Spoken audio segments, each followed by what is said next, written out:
Good evening, everyone. Welcome to the May 26th regular meeting of Council. I'd like to first recognize that we are gathered on the traditional territory of the Snuneymuxw First Nation. Our clerk tonight will be Ms. Sheila Gurry. We also have councillors Eastveer, Brown, and Thorpe attending via electronic device. Tonight's regular meeting of Council is being held in accordance with the Community Charter and Council Procedure Bylaw 2018, number 7272. If during the meeting any member of the gallery has a question regarding agenda item, please write down your name and the agenda item on the item and the item number on the question period sign-up sheet, which is on the table by the double doors to my left. Please note that the Council Procedure Bylaw states that questions may only be taken on staff reports, consent items, or other business items. Before we start the meeting, I would like to take a few moments to remind those who are attending in person about the rules of decorum for all council and committee meetings. A meeting of council is intended to be a place where democracy can freely take place in a respectful and safe manner.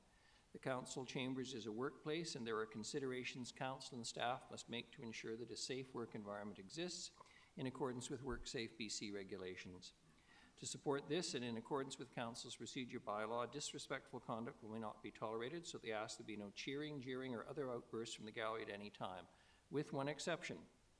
Tonight, when we get to item 8, presentations, and we're going to have the Nanaimo Fiddle Society perform for us in honor of the Nanaimo Fiddle Week, I not only encourage, I expect applause.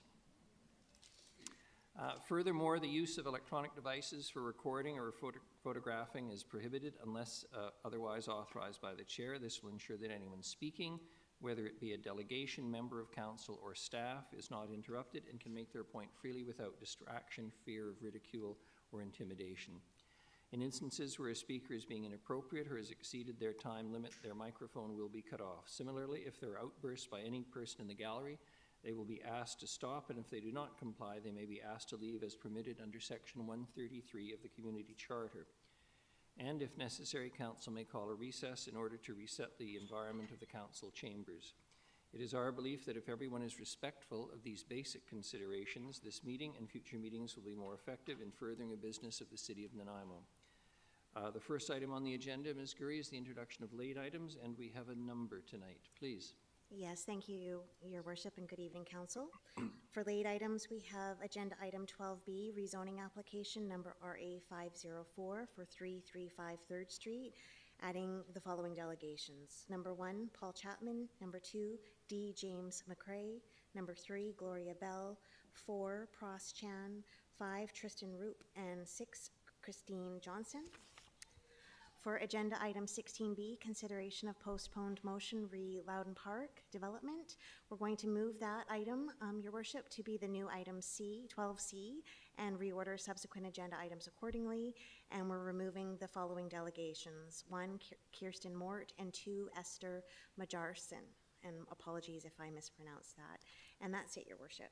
Thank you very much, Ms. Gurry. Motion for adoption of the agenda is amended. Moved Councillor Prino, seconded Councillor Manley. All those in favor? Any opposed? None. Motion carries. Motion for adoption of the minutes is circulated. Moved Councillor Armstrong, seconded Councillor Hemmons. All those in favor? Any opposed? None. The next item is the Mayor's report, and everyone's probably curious as to why I'm dressed in a Cowichan Capitals jersey tonight. I live in a world where your word is still your bond. I had a bet with the Mayor of North Cowichan, my friend Mayor Rob Douglas, that if their team defeated our beloved Clippers, I would wear the Cowichan Capitals jersey at a full council meeting, which I'm doing. And I sincerely hope that the occasion will come in the near future, next season, where he will enjoy the same pleasure or displeasure that I'm enduring when he has to wear the Nanaimo Clippers jersey. So, having got past one of the painful parts of the evening, I just want to mention a couple of things. Obviously, the City of Nanaimo is celebrating progress during National Accessibility Week. We're flying the Disability Pride flag this week at City Hall, as a matter of fact. In recognition of National Accessibility Week, May 25th to 31st, the City is celebrating the progress made in creating a more accessible and inclusive community, particularly for residents living with disabilities. The City remains committed to identifying, removing, and preventing barriers that limit access to services, amenities, and public life. Ensuring equitable participation in all aspects of city life is essential to building a welcoming and inclusive community. The Advisory Committee on Accessibility and Inclusiveness has played a vital role in shaping inclusive city policies, infrastructure, and programming. Over the past year, the committee provided input on several key initiatives, including accessible washroom upgrades and improved signage at Westwood Lake, enhanced accessible parking across the city, and a redesigned parking lot at Neck Point Park. ACAI also contributed to inclusive practices at city-hosted events and offered recommendations for form and character development permit guidelines to permit the to support inclusive design in future developments. We're also here in the spring. It's spring Go by Bike. Cycling is back. Go by Bike Week is back from May 31st to June 8th, and the City of Nanaimo invites residents of all ages and cycling levels to join in the celebration of active transportation. Whether you're biking to work, school, errands, or just for fun, every pedal stroke counts towards a healthier, more sustainable city. Go by Bike Week is free to join, and registered riders have the chance to win prizes while reducing emissions, saving on fuel, and discovering new routes through celebration stations and special events. This year's event kickoff starts with a launch party at Maffeo Sutton Park on Friday, May 31st, which will feature music, community booths, bike checkups, and giveaways. Throughout the week, celebration stations hosted by local sponsors will pop up across the city, so hop on your bike, stop in for some fun, and fuel up with coffee, snacks, and good vibes. We have a number of places, and a map can be found by going to the city press release on this item. You can also, don't forget to log your kilometers at www.gobybikebc.ca/Nanaimo. We, on the Rise and Report, Ms. Gurry, we have two items. The first is to report the appointment of Kate McGeary to the Design Advisory Panel appointment.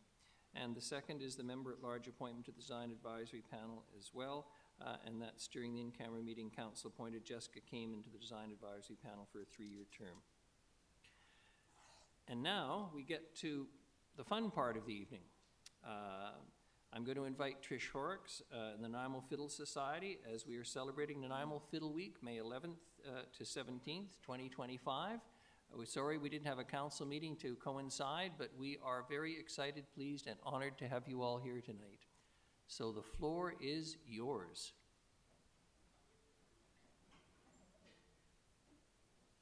Those of you who come here for other reasons tonight got lucky.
If I may, I'm just going to read the official proclamation.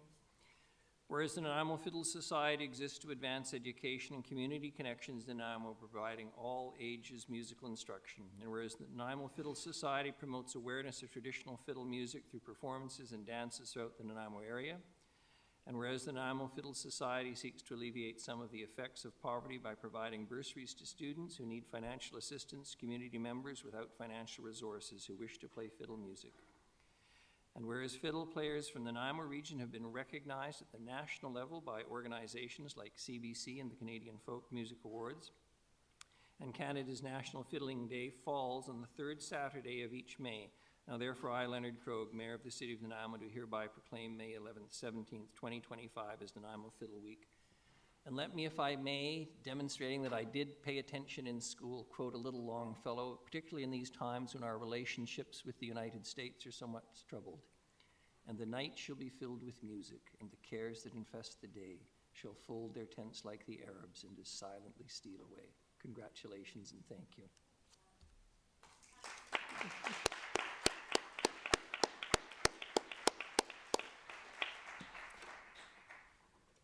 On the second happy note of tonight, I'm delighted to recognize a staffer who will be presenting an award to a young employee of the City of Nanaimo, and that is the it's the Joyce Fortis Facility Programming Award for outstanding contribution to the programming objectives and goals of the association. City staff in Nanaimo, I can say this truthfully and with confidence, demonstrate time and time again with the numbers of awards they have received in departments and individually that we are truly well served by the public servants in this community. I'm delighted to welcome Darcy Osborne tonight. Ms. Osborne, you will provide some details about the nature of the award, and then we're going to have what is known in the trade as the grip and grin when I can present the plaque. And I'm sorry it'll be in a Clippers, a Capitals jersey, but it'll be a unique portrait, I'm sure.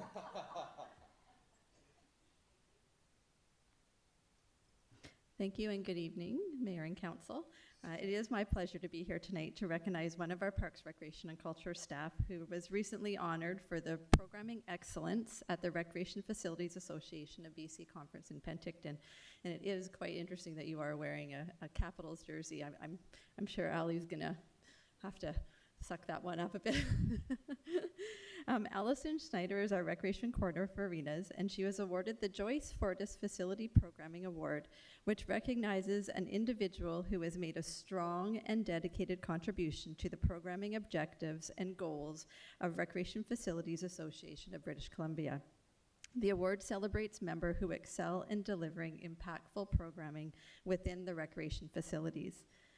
Ali has been an employee of the Parks, Recreation and Culture Department since 2008, when she was hired as a skating instructor, and has worked in a number of roles in the arenas over the years. In her current role as a recreation coordinator for arenas, she oversees all of the skating programs, drop-in sessions, and events, including the coordination of our much-loved Winter Wonderland held at the Frank Crane Arena. At this point, I'd like to invite Allison Schneider up to come forward and invite Mayor Krogh and Grace Bell, our Manager of Sport and Arena, to come forward and present the Recreation Facilities Association of BC Joyce Fortis Award to Alice Schneider.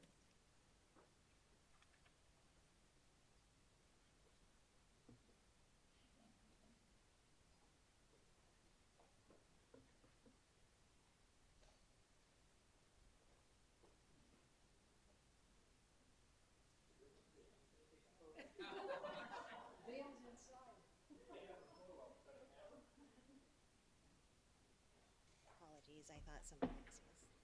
Hey, everyone smile.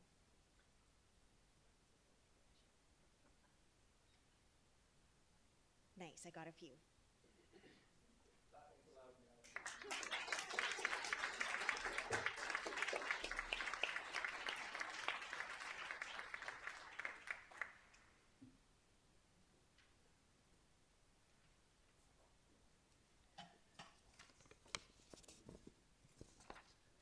All right, now down to the more mundane. We've got committee minutes for receipt. Motion for adoption of the consent items. Moved Councillor Manley, seconded Councillor Perino. All those in favor? Any opposed? None. Motion carries. Thank you. We have no delegations unrelated to agenda items, Ms. Gurry. And the first item under reports, item 12A, is Development Variance Permit DVP 476-110 Fry Street. And Mr. Holm, you're going to introduce that, please.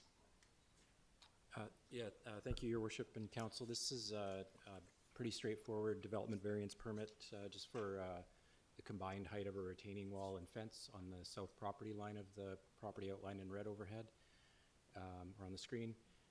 Notification's taken place, and I'm happy to take any questions. It's an industrial property in the south end. Thank you. Thank you very much. Anyone wishing to speak to development variance permit application DVP 476-110 Fry Street? I'm not seeing anyone. Would someone care to make the recommended motion? Moved Councillor Perino, seconded Councillor Manley. All those in favor? Any opposed? None. Motion carries. 12B, rezoning application number RA 504-335 3rd Street. Mr. Holm, please. Thank you, Your Worship. I know there are a number of delegations here to speak to this, so I'll keep my introduction brief, and of course staff are available to answer questions if council has any. Property outlined in red, subject to rezoning application, rezoning to corridor zone to accommodate what is conceptually a 56-unit residential development. This was actually considered by council at its meeting of November 4th, 2024. At that time, the application was referred back to a request that the applicant undertake an access assessment. That work's been complete. This report before you presents the application again along with the findings of the access assessment. I'm happy to go into details. Effectively, I'll just highlight though that 3 potential access scenarios were evaluated. That would be access solely from Wharton and Georgia, access solely from 3rd Street, and then combined access, one from 3rd Street and one from Wharton and Georgia. The report goes into details on the findings as well. There's the access study is available, the access assessment is available through the city's What's Building in My Neighborhood page as well, and I'm happy to take questions if you have any. Thank you. Thank you very much. If there's no questions for Councillor Armstrong?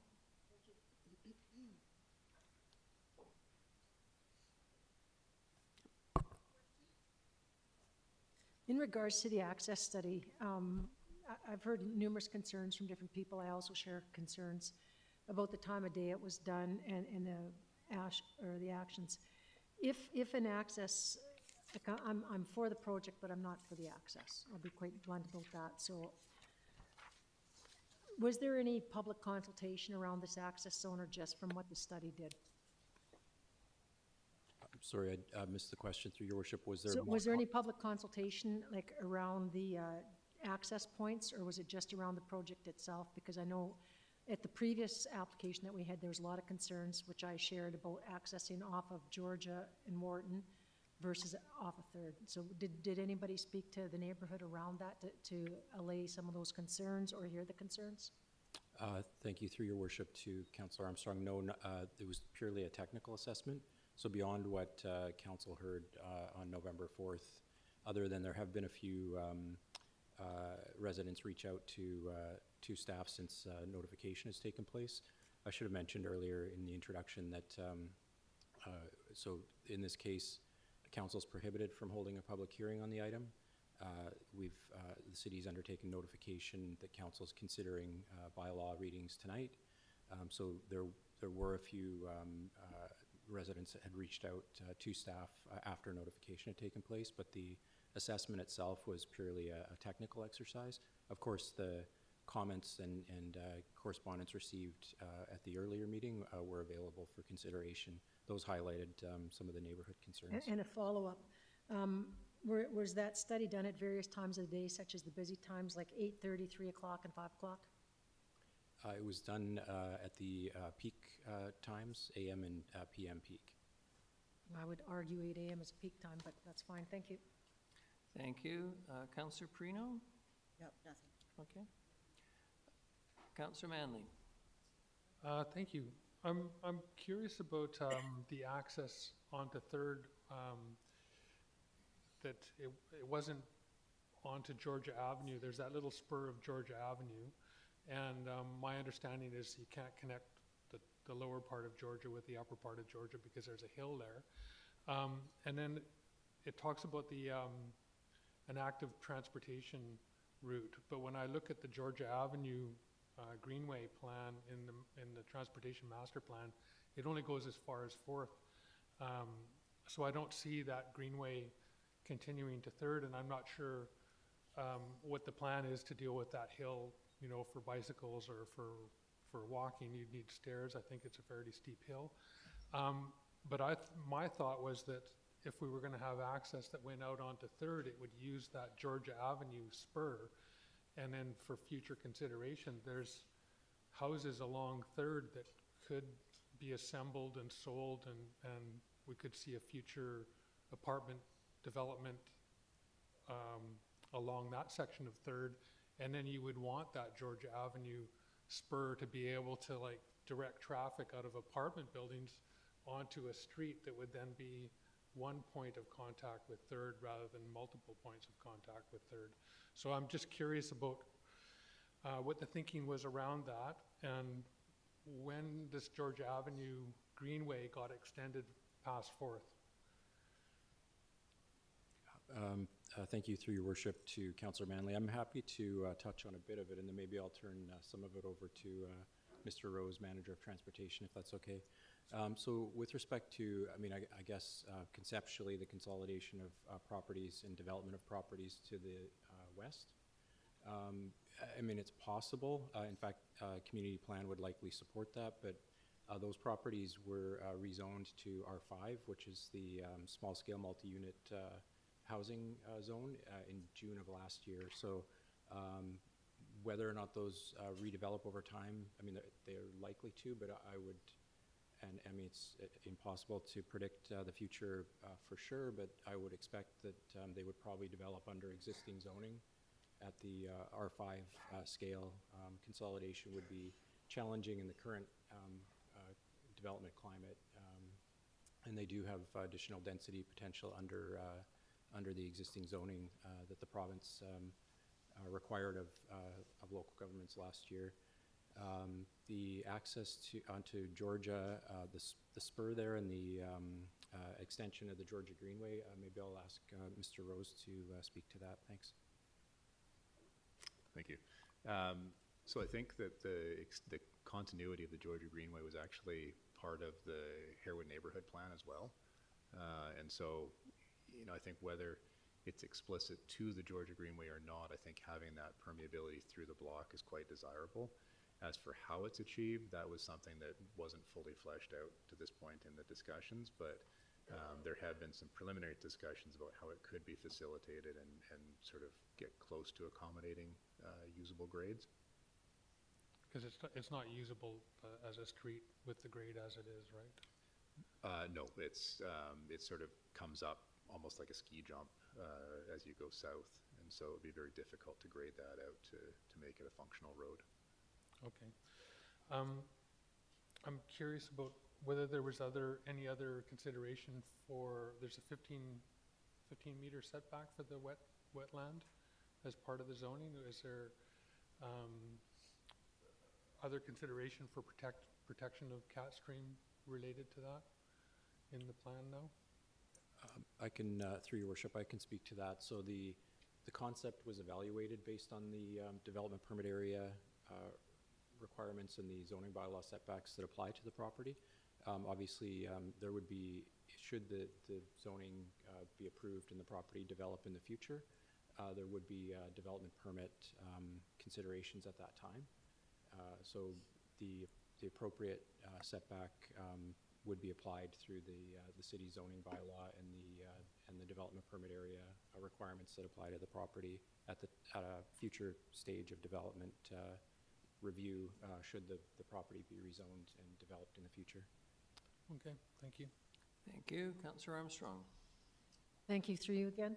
I have a question on the sidewalks. Will sidewalks go in Morton, Georgia, as well as Foster? Because there's no sidewalks in any of those areas. There's a lot of seniors and children living there, so are we going to have people just walking on the street with all this added traffic without sidewalks?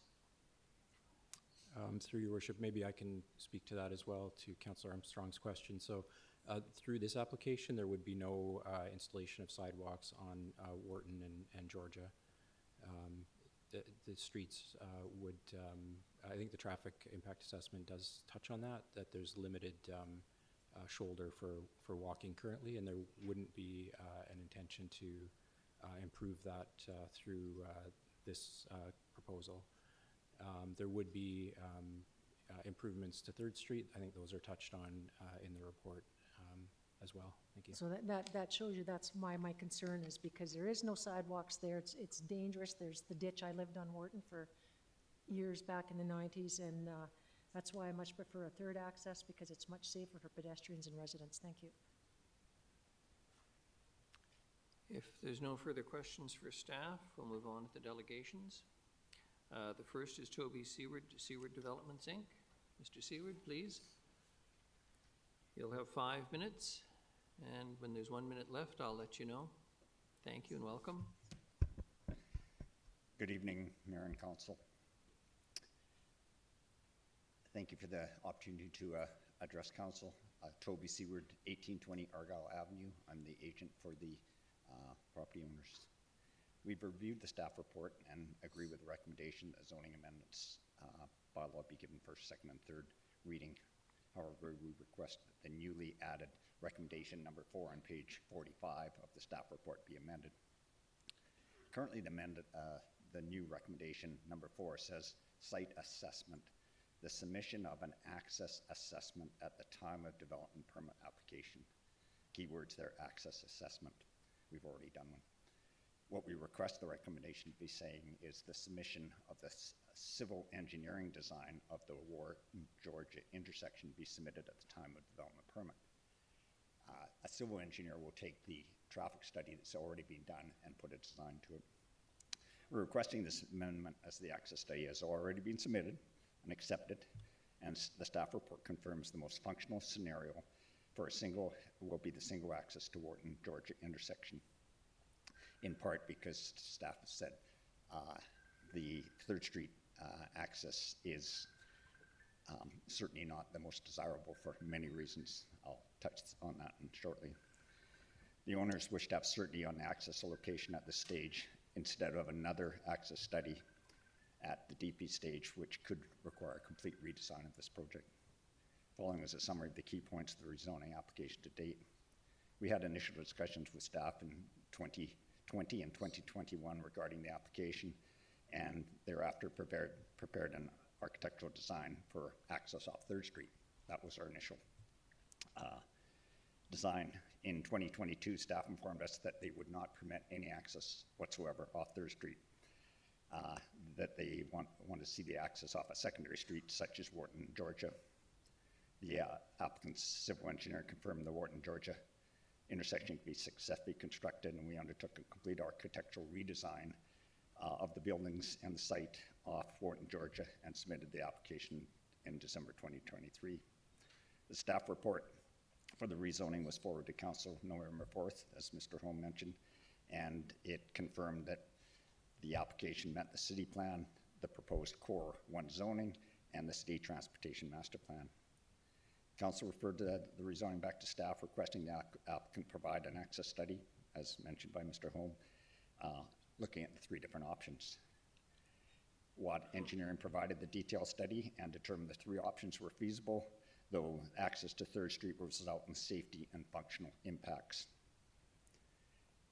The Watt report terms of reference that was discussed with the city recommended that the terms of reference was that the 3 axes would be looked at, but Watt would not provide a recommendation. That was up to staff to provide. So staff determined the most functional access will be a single access to Wharton, Georgia, as outlined in the staff report. The applicant has completed the access report as requested at the November 4th meeting. And following review of the access report, staff have determined that the Ward George access is the most functional scenario. The applicant requests that council approve first 3 readings and of the amendment bylaw, and number 4 of the conditions of the rezoning be amended to change the wording to from access assessment to a civil engineering design of the Ward and Georgia intersection to be submitted at the time of the development permit. Thank you for the opportunity to speak, and I'd be happy to answer any questions. Thank you very much, Mr. Seward. Any questions to the delegation? Councillor Armstrong? Thank you. You said that your client originally wanted to put the access onto Third, and it was city staff that said no. Was any rationale provided at the time? Yes, the rationale is in the master plan, and Mr. Rose could possibly comment on this as well, is that access should be to secondary streets wherever possible, and the redesign and construction of Third Street made it much more difficult, plus the safety concerns related to coming down the hill westbound could provide some challenges there. So from a transportation perspective, they said, no, we can't go to Third Street. I guess my concerns are that the hill actually going on to Howard from Georgia, and those are much more dangerous. And also the fact that the safety concerns for those residents on Wharton, Georgia and Foster weren't taken into consideration because there's no road, there's no sidewalks. And we're gonna put all those extra vehicles in, which then increases their safety issue. And secondly, the Third Street has not received council approval yet and may or may not. So again, I want to approve this, but I just can't approve an access onto that residential area. Thank you. Thank you. Councillor Himmons. Thank you, Your Worship. I want to clarify something and then, with your permission, ask a question of staff. So, Mr. Seward, you're asking us to approve, rather than the stipulation number 4 being the site access assessment, which you've already submitted, you're asking for a civil engineering design, and I'd just like to know from staff what that means to us. Like, how does that change? What more information are we using as a result of changing number 4? Mr. Holm. Thank you, Your Worship, through to Councillor Hemmons. Well, that would be sort of normal course of action through detailed engineering design review. So that's engaging not a transportation engineer, but the civil engineer in designing the access to meet the standards and bylaw requirements. So that would be informed by the transportation engineers. Commentary, but they've identified sort of higher level what some of the constraints and challenges are with the various access scenarios, but this would be the detailed engineering design. If that helps, thanks. Thank you. Councillor Prino. Thank you, Your Worship, and just a question through you to Mr. Seward. So you said civil engineering design. Did you, at the end of that, the submission of the access assessment at the time of development permit application, is that what you were referring to? Yes. Or I wasn't sure if I got the wording right, sorry. No, that's why I wanted to emphasize it is instead of doing another access assessment at DP stage is Okay.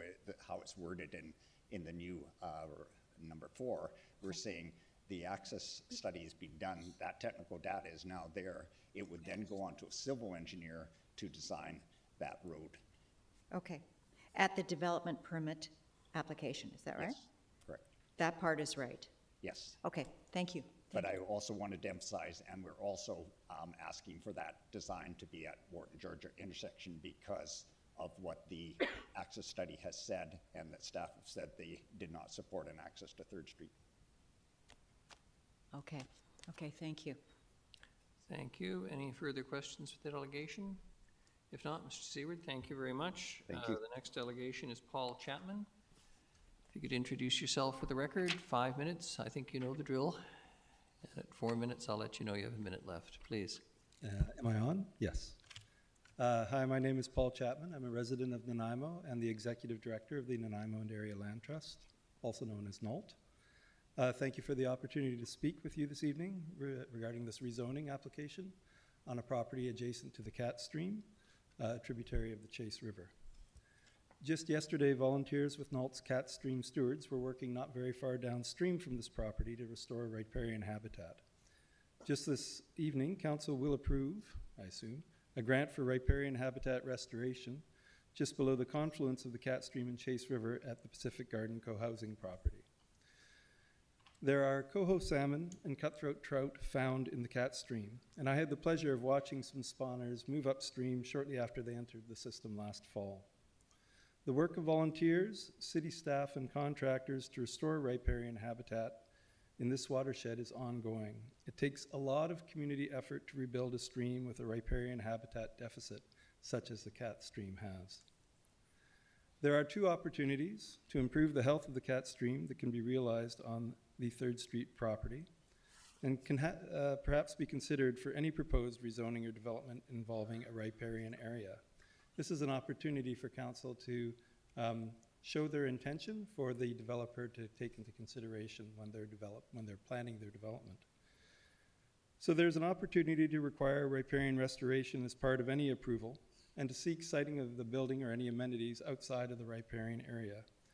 Normally this is done if there's a disturbance. That's when it triggers the requirement to restore twice the area of disturbed area. But here's an opportunity to save the developer lots of money and time by telling them inside the riparian area is a no-go zone. It's to be restored and then not touched. The second issue is around tire toxins, 6-ppd quinone. So this is a element that sheds off of tires, and mostly it happens where we start and stop. So at stop signs, at light-controlled intersections, and in parking lots. When this tire sheds off, when this element sheds off a tire and sits on the pavement and the first rains come along, it flushes into our storm drain systems that flush into our creeks and streams. In very low doses, it is toxic to fish. It kills coho salmon and it kills cutthroat trout. This is an opportunity to include rain gardens and other things, either biomimicry like swales, to slow down the water that runs off of that parking lot and allows time for the chemicals to dissipate, which they will do if they've given enough time, before that runoff joins fish habitat. Is it something that the council could consider, in addition to the 4 staff recommended conditions of rezoning, the conditions for riparian exclusion and restoration, and managing surface rainwater runoff for the presence of tire toxins be included in those recommendations? Siting buildings and amenities away from riparian habitat and control of surface water runoff with special consideration for 6-ppd quinone might be the sort of requirements that are built into any approval or rezoning or development to give developers some surety, some certainty about their planning stages. Thank you. Thank you very much. Any questions for the delegation? Councillor Hemmons? Thank you, Your Worship. Thank you, Mr. Chapman. I'm just reading from the report here. The conceptual plans demonstrate that there will be no encroachment into the 15-meter riparian leaf strip, which projects onto the northeast corner of the subject property. So thank you for your presentation. But is it specific to this development, or is it more generally, this is how we should be treating riparian areas? It's specific to this development and could be used as a template for other developments within riparian areas. The intention is no incursion into the 15-meter setback, but it already is quite heavily compromised. It's part of that riparian habitat deficit that exists along the Cat Stream. And, like all things at conception versus the birth of this project, there might be very different thoughts and intentions at conception than there are when it's carried out. And in this case, in some of the early drawings, they were showing some of the amenities existing within that riparian setback. So just as an opportunity to show that council is strong on the exclusion of the building site or amenities being sited within the riparian area would, give me a cause for to rest easy, and also the developers some certainty of when they're doing their planning. Would you advocate for a larger riparian leaf strip? Absolutely, I would. But that's it's a larger conversation. Probably not done by property by property. But yes, the more riparian protection, the better the riverine conditions. Thank you. I think I was being slightly facetious there. I'm just curious if we're going to get this presentation with every development that we see that are near water courses but are not in the leaf strip. Well, the property itself is what you're deciding on tonight, and that property, part of it, it does exist within the riparian leaf strip. So what you decide today for this property will, you know, have some impact on that leaf strip, depending on what the downstream planning that comes forward from the developer. And also, I think, you know, quite often I'm up here when there's a development planned on a property that exists almost entirely within a leaf strip, and you know, it's often the decision that we can't exclude that property from development just because it's entirely within a leaf strip.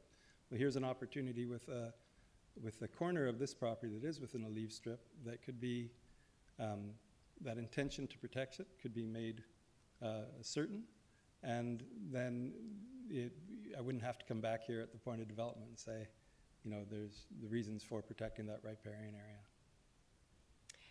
Okay, I think I'm just slightly confused. The conceptual plans demonstrate that there will be no encroachment in the 15-meter riparian leaf strip, so I'm... Yeah, conceptual plans say that, and I think it'd be it's great to reinforce that as what the council would like to see. Okay. And then, of course, the control of the tire toxins off of parking lots this close to the cat It's a very stadiums. big conversation, not related to just this development. Yes, but it would certainly be related to the parking area in this development. Thank you, Mr. Chapman. Thank you. Councillor Armstrong. Thank you. Did you have a chance to review the shadow study, and were there any concerns about that going in towards that area? I didn't review the shadow study. I would say that generally speaking, the cat stream could use a bit more shadow, so Thank you. Awesome, thanks. preferably palm trees. Thank you. And Councillor Gesselbrook. Thanks for the presentation.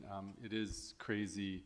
That's like the little stream that could. There's like 20, 30 cohos that I saw spawning up there, right up until Robbins Field, and like literally jumping over shopping carts inside. And I know people like have really taken care of to try to clean it up. And this spring, there was actually like the smolts and stuff that were maturing. My question is that does that particular area adjacent to the development, is there much need for restoration work in the actual estuary itself, outside of the developed area? But is that adjacent area, do you know That corner of the lot that falls within the right? No, the actual wetland outside of the development, the degree of like degradation, like could that use work on? Yeah, I mean, like everywhere, there's always a need for control of invasive species. The warmth of that wetland in the summer and the reduced flow of the stream through there can be issues for fish health. Great, thank you. Thank you. Not seeing any further questions for the delegation. Thank you, Mr. Chapman. The next delegation is D. James McRae.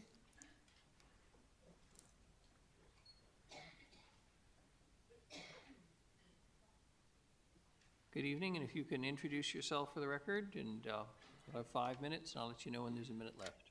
Thank you. My name is James McRae. Thank you for listening to my input.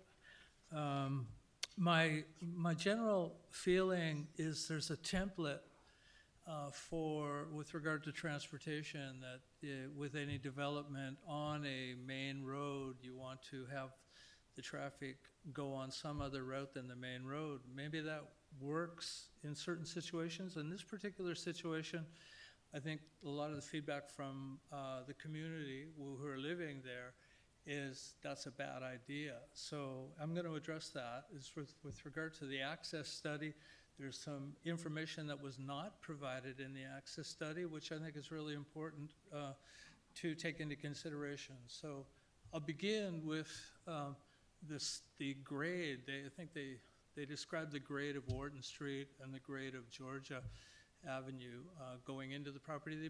They did not mention anything of the grade once they enter into the property itself, which is really quite steep. And it was sort of brought up, Wharton, Georgia, which goes through, the idea to run the street through couldn't happen because it's quite a steep incline down towards 3rd. The first half is really steep, and then Georgia Avenue, which is now an alley, is quite flat. So the property, which you can't see, by the way, on these maps, all you can see, it looks like a flat surface, but when you're there, you can see there's really significant grade going into the property itself. So that hasn't really been discussed in the access report. I think that's another reason why a lot of the people in the neighborhood sort of feel it'd be more appropriate to release the traffic out onto 3rd Street. That's my first point. The second one is the issue of turning onto Wharton Street, if this is explored as an option, it's a blind corner coming up from Howard and 3rd. My wife will not do that turn there. She looks for alternative routes because it's just kind of a scary, take your chances kind of corner. And what's going to happen in the next few years? There's a major development that's taking place down on 4th near Howard, and a lot of that traffic is going to want to also go on to Howard. So Howard is going to get busier. It's not going to get less busy. So this is the second factor. The third factor, which was mentioned at the last meeting, is that there was going to be a light put at the corner of Howard and 3rd. And of course, if there was a light there, that would mean there would be a light at Howard and 3rd, and there'd also be the light at 3rd and the corner where the church is, Bruce and Pine. So there'd be 2 lights that would be having an impact on monitoring the traffic to allow for traffic to get onto 3rd from that little Georgia Avenue entrance exit. So this is one, these are some of the reasons why we're, more in favor of having the access on the 3rd. And like I said, it's just like, it seems like there's this template that wants to get imposed, and I don't think it works in this situation. So the other thing I want to talk about is this is a rental property. They mentioned that word in this latest study or access thing, and this was going to be rental property. So what's happened with the rental property on the 400 or 500 block 3rd is those people have to pay for parking, and some of them opt not to. And so if the same thing is done in this property, there's going to be a lot of cars parked along Wharton and Georgia to avoid having to pay for the parking. And if you think it's already obstructed, it's going to get a lot more obstructed because there'll be a lot of cars parked along Wharton and Georgia. And that's already the case. So, the idea of having people, and we do have people that actually ride bicycles and 1 minute, Mr. McRae. Thank you. Ride bicycles and walk along that street, partly because it's a lot quieter and there's no sidewalks. There's no sidewalks on Howard either. And there's no sidewalks in the whole area. And when you have more cars parked there, there's more obstruction in terms of seeing what is happening. So, these are all the reasons I'm advocating that the access study, which doesn't include these details, you're not being served. There's information you're not being given. And I think that that's kind of critical, that there's a more in-depth access study. And there's also some flexibility. So you're not stuck with this, here's the agenda, and you just impose it everywhere. So that's really it. Thanks for listening. Thank you. Any questions for the delegation? Not seeing any. Thank you, sir. Thank you. The next is Gloria Bell.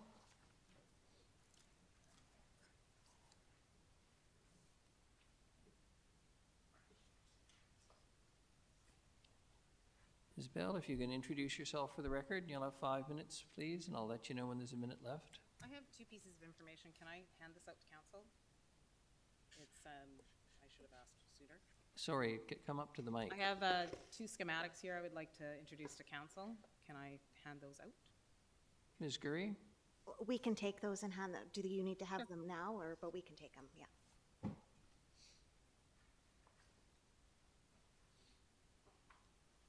Just give us a minute till they're handed out.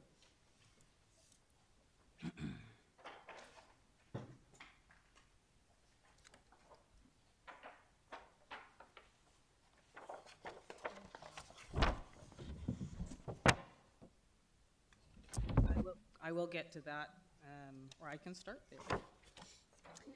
My name is Gloria Bell. I am 323 Shepherd Avenue. We are located to the east of 335 3rd, and we share a fence line. We are the site to we are right in here. I've had a chance to review 3rd Street access and the staff report for decision, and I have concerns. As been mentioned previously, the 1 hour in the AM and the PM, most rush hours are multi-hours. I would like to have seen more real-world presentation of at least 2 hours between 7 and 9 and say 4 to 6. And with changing work schedules, people working from home, I think there is less stress on those major peak hours. One day in December, very close to the largest holiday of the year, was the data collection day. It's probably not ideal. Weather might have been a factor on December 17th, keeping people at home. A report must effectively correlate parameters, information, and your data figures. This has not been done effectively in this report. On page 5, let's go down to page 5, you will state references figure 2, existing traffic volumes. There is no figure labeled anywhere in this report. And this continues throughout the report through other figures that have been referenced. There is, however, a schematic on the following page with a completely different header. No interpretation should be necessary here. Labels should be clear, or your data is unsupported. So if we go to traffic, we're going to page 6, traffic volume. Data point 2, Howard at Wharton, and you can see that on the screen, is right there. It shows that 4 vehicles went north towards 3rd, 16 traveled south. Now, if you go to data point 1, which is Howard at 3rd, and we're just going to look at north traffic here because the data supports only one direction. The data at Howard and 3rd shows 67 vehicles were at that intersection at a stop sign. 44 went through straight, 15 turned right, and 8 turned left. Now, if we go back to Wharton and Howard, the data there only shows that 4 vehicles went through. So what happened to the other 63? So those 63 vehicles somehow, we've gained 63 vehicles in one block. And in the span of one block, there's only 8 homes that access Howard. Somehow the data collection there seems off. I've also noticed on this page that there were data points 1, 2, and 4, and it's, oops, sorry. Data points 1, 2, and 4, 1, 2, 4. There is no 3. What happened to 3? I can only assume that this was at Foster and Howard, which would be a good data point to have, as well as we know how dangerous the Blind Hill at Howard and Wharton is, and most residents don't like to use that exchange because of that. So it feels like there's a data point missing on number 3. Because there was inconsistent data collection at Wharton and Howard intersection, and because the data was only 1 day, 1 short hour period, I would like the study to be dismissed as incomplete and request a new study with multiple days over a longer peak time. I'd also like to bring some grades into question, and in front of you there you have, well, there's 2. This is a access report that was at the June open house for the development. The Watt report states 7% grade from Howard to 3rd property, an 8% grade Howard down Wharton, a 15% grade from Foster down Georgia, 16% through the Georgia Greenway. If you look at the site access plan, you will see that the slope of the driveway down the Wharton, Georgia, into the property of 335 3rd is 17.5% grade. If you could wrap up, please. Pardon me? If you could wrap up, please, your 5 minutes. Oh, I didn't hear, sorry. I guess I'm done. Any questions for the delegation? I'm not seeing any. Thank you very much. The next is Pros Chan.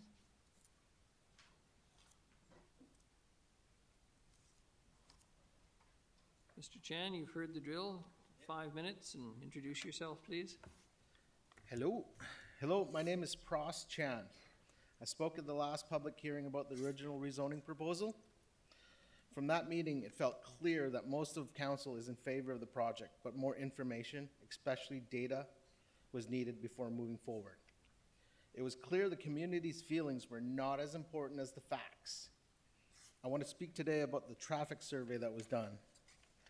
From what I saw, it lasted just one day during the Christmas holiday season, when many people were off work or out of town on holidays. I remember it clearly. The sensor went up in the morning, and by the time I got home from work, it was already gone. It didn't even catch my vehicle coming back home. How can one quiet day during the holidays reflect what traffic is like here? If you really want a clear picture, I suggest putting traffic sensors at Wharton Howard, where the real danger is, which I don't believe at all they did from the so-called results. What worries me the most is that the Wharton Howard turn results say 0 on some of the turns. That seems very odd and clearly wrong. That tells me that the full impact hasn't been taken seriously. I've been a professional driver for as many years as I've lived in the neighborhood, and I refuse to turn onto that street in the morning at all. It's a blind hill, and I won't take that added risk to my day. Yet this proposal would add over 150 plus vehicles from 56 units funneled right into that dangerous area. And that doesn't even include Amazon, Uber Eats, or grocery deliveries, something that we all use more now. In the traffic documents, the challenges and advantages section lists only 2 concerns with the Wharton and Georgia access: a curve and opposing traffic. The proposed solution, trimming bushes and adding signs, but anyone who's ever seen drivers speeding through school zones or running red lights knows signage alone doesn't solve real safety issues. The truth is, this project, no matter how it's done, will change our neighborhood, but placing the only entrance and exit on Wharton is going to turn a quiet residential street into a busy throughway. That's not just a feeling, it's a fact. Sometimes I worry that the neighbors have already given up, hence the 4 properties for sale and the one that sold most recently. I'm really hoping that's not the case. I'm speaking today as someone who loves this neighborhood and wants to see it grow the right way, safely and responsibly. Thank you for your time. Thank you very much. Any questions for the delegation? Not seeing any. Thank you, Mr. Chan. The next is Tristan Roop.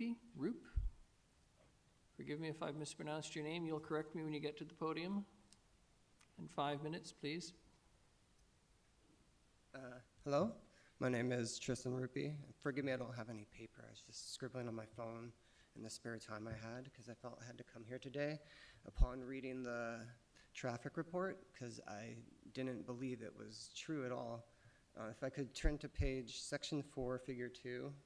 I'm not sure how to do that exactly, but section 4. So this is figure 2. Can you see what number 2 represents and what number 4 represents in this diagram? Can you see how there is a 0, 0, 0 on the 4 there? That's the intersection of Foster and Georgia Avenue. So that recorded 0 cars going through that intersection. Is that correct? At 9 a.m. or during the peak hours? Is that, I'm just asking the council what number 4 represents. It's your delegation. I'm not here to answer questions. And Okay. We'll come to questions later with staff. Okay, then I'll stick to my notes for now then. So the data here shows 0 cars. If there are 0 cars at these 2 intersections, what does that mean about the residents living in these streets? Are we all retired or working from home? Was everyone snowed in? The one day of the recording that was done was December 17th, so that's a possibility. Why not choose a peak day of the year instead of when people might be hibernating more? As a matter of fact, I have evidence that I left my house on this very day when this was recorded, and it said I left at 8:13. I would have had to leave through Wharton Street and go to 3rd, where I usually do, and I would have been 1 data point on this number 2 turn, turning from Wharton Street onto 3rd, and I don't know why I wasn't recorded on this day. And I know for a fact that there are other people on that day. I have a neighbor, Brian and Taylor, and they take their son to school every day. They go on Wharton Street to 3rd Street. That's another point of data that was not recorded on this number 2 figure, which is supposed to be the existing traffic routes of this street. So I don't know why there's no data there and no data from Wharton going on to Howard at all. Another question I have is, why is the traffic report not obligated to tell us what the traffic is like during one entire day instead of the cited peak hours? So here we have a neighborhood whose surrounding streets are so quiet in the peak hours of the day that have 0 cars at their intersections. Now throughout the course of one day, those intersections will now have hundreds of cars daily potentially, including tenants from the new 52 or 56 rental units going in and out, meal delivery drivers like Skip the Dishes driving down these intersections, grocery delivery drivers, random Amazon goods delivery drivers going both in and out of these intersections. And I don't believe their future projections using the Skip, which I'll get to, the trip algorithm, is accurate at all. So the middle of the day and any given hour of the day will now surpass those peak hours they recorded. This traffic report does nothing to paint a realistic picture of what traffic in the area will be like once this complex goes up. Okay, so my number 4 point is the algorithm. I personally don't believe that 12 and 18 cars for the peak hours, which they demonstrate in another diagram here, is at all reasonable, given that there will be 56 units.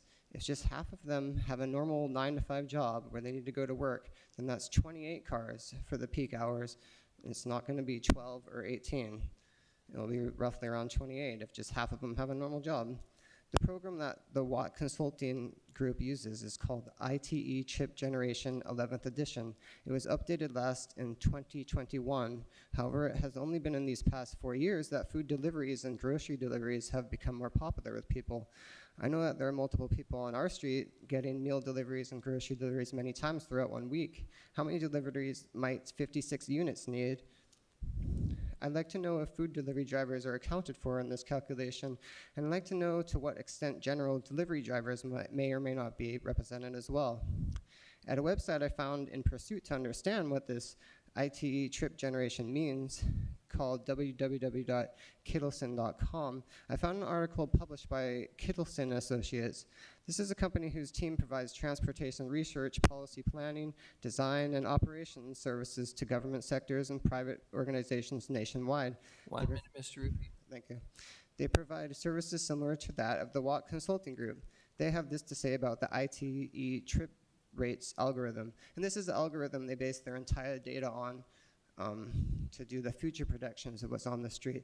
The existing data they collected says 0, 0, 0 on this intersection, 0 on Wharton going to Howard, and then they use the ITE trip generation program to calculate that there will be 12 cars on these intersections in the AMs and 16 in the PMs. So this is what I read about this program on this other consulting agency. They say, standard practice using ITE trip rates has difficulty capturing certain regional variations and idiosyncrasies. More broadly, while ITE trips rates work well for single-use, auto-centric developments, they generally do not account for project characteristics such as in the mix of land uses, density and design, neighborhood connectivity and walkability, infill versus suburban localization. Wrap up, please, sir. Your time is up. All right. Well, thank you for your time. Thank you. Are there any questions for the delegation? Councillor Hemmons, please. Sorry, I'm very nervous. I don't like public speaking, so this is hard for me. You did really well. Thank you. A question about page 6 and your question about the validity of the data. So Yeah. figure 2 is referencing the Howard-Wharton intersection, and that's the one with the big crest. And the report, as I read it, says that nobody during the peak hours on December 17th came off of Wharton onto Howard. And you're saying that's impossible because you did and you know your neighbors did. That's true, and I even have Google Analytics and Google Maps. And like, was I off work that day, or did I take my kid to school? And it says specifically at an 8:13 timestamp, which is when it was conducted from 8 a.m. to 9 a.m. And at 8:13, I left my house and I went down Wharton Street, down 3rd Street, and I wasn't recorded. Okay, thank you. A question for staff, if I may? Any further questions from the delegation? Thank you, Mr. Hi. Hi. Councillor, go ahead. Thank you, Your Worship. I'm curious about this from a staff perspective. So we have a traffic study, and then we have residents saying that the data is invalid. How do we reconcile that, and how do we validate this? And another piece of that, I think, is going back to a previous delegation about the potentially missing third data point was one removed. It is oddly marked. It's 1, 2, and 4. So I'm curious about how do we double check the validity of the data that's being used, if we do, and that specific question about data point 3. Through your worship, so when these reports are submitted to staff, we have to interpret what is presented to us. When doing traffic counts, they're a snapshot in time. They're a couple of hours during the day, and so if there's an area where traffic volumes are expected to be low, seeing zeros for that 1 hour time period is not unheard of. And so the alternative approach for us would be to do a complementary count and try and cross-reference it that way. For us to do that for every submission that we receive would be unachievable. And so, as I say, we have to effectively take them at face value. And, you know, there are definitely times when we look at things and intuitively can say this is not appropriate, and we'll challenge that. But it still means going back and either having a consultant rerun their data or capture data, which again would create the question of should we do a companion study to confirm it and validate it. So thank you. Thank you, guys. And the last delegation is Christine Johnson, and that's via Zoom, I understand. Ms. Johnson, good evening. If you could introduce yourself for the record, and you'll have 5 minutes, and at 4 minutes, I'll let you know there's a minute left, please. Thank you. My name is Christine Johnson. I live within 100 meters of this development proposal at 331 Shepherd Avenue. Thank you for the opportunity to speak and to share my concerns for this proposal. Today we're talking about an area that is designed for one home and then building it into an area that can accommodate 56 homes. So there's a lot to think about in terms of safety and amenities. I have 2 requests I'd like to put forward. I read through the access study put forward by, I think they're called Watt Consulting. And they do say that all 3 access points that they studied are feasible. So I'd like to request that given that the 3rd Street access point is feasible as per the consultants, I'd like to request that the development is required to use the 3rd Street as a single access point, the in and out option as a condition of the property being rezoned, as I believe this is the safest option. We've talked a little bit about how there's no sidewalks and inadequate lighting, and it's really not a very walkable area. And then that's sort of paired with the fact that there's a lot of blind spots, steep slopes. It's just, I think just keeping it on 3rd would feel a lot safer to me walking around. And then the second request that I have, and I don't know if I've followed the process here, but I would like to consider adding a little bit of park space to this area. We're talking about adding between 50 and 60 homes. And I think if this was a new development, a park would automatically be included. A little bit of like public accessible green space. I think this aligns with what's available in the official community plan. And I have support for this request from the Harewood Neighborhood Association as well as the Nanaimo Old City Association. And that's all I have for today. So thank you so much again for your time and consideration. I know there's a lot to, there's just a lot of moving pieces. So I really appreciate you guys sort of taking time on this one. Thank you very much. Any questions for the delegation? I'm not seeing any. Thank you very much. Thank you. That concludes the delegations. Council, there is a recommended motion. Councillor Gesselbrock, you're acting mayor. Can I ask a question? Yes, Councillor Perino first. I apologize to interrupt. I've just got a couple of questions for staff, if I might, through you. Please. The first one is, Mr. McCray talked about the parking stalls, and I understand that often with buildings, parking stalls are definitely at a premium. I wondered, in this particular case, to the best of your understanding, we've got 56 homes being planned in the facility. How many parking spots are there, and do you know whether or not they're intending to charge for those parking spots? That's my first question. I have a question after that, if that's fine. Thank you, through your worship, to Councillor Perino's question. So our understanding at this point is they would meet the parking bylaw requirements. Of course, that would be reevaluated at development permit stage. This is a concept plan at this point through rezoning. So to demonstrate feasibility of developing the site. It's not necessarily what we're going to see at development permit stage, but there would be a review of the parking requirements at development permit stage to confirm that it either met the requirements, or if there was a reduction required, that would require a variance to be granted at that point. Okay. And sorry, the second part of the question was with respect to whether or not they're proposing to charge for parking. At this point, it would be too early to say that. Really, that ultimately is a decision that if it is a rental property, that a developer would make later in the process. There's nothing that the city has in place that would preclude that from happening. Okay. And that is more common with rental properties now, that there's an additional charge for those that want a parking spot with their rental unit. Okay. If it went as a condo development, as a strata title development, then that would be addressed through the sale of the unit. Whatever parking stall was, typically it's addressed through the sale of the unit. Whatever parking stalls would go with the unit at that point. I just thought when Mr. McCray brought that up, I thought it was an important point that if there's a charge, then people may choose to park on the roads, on the side roads. And I thought that was a key point, given the area is very tight. I just wanted to make sure that that was known. I'm not against the project, but I certainly think that that was a valuable statement for us to take note of.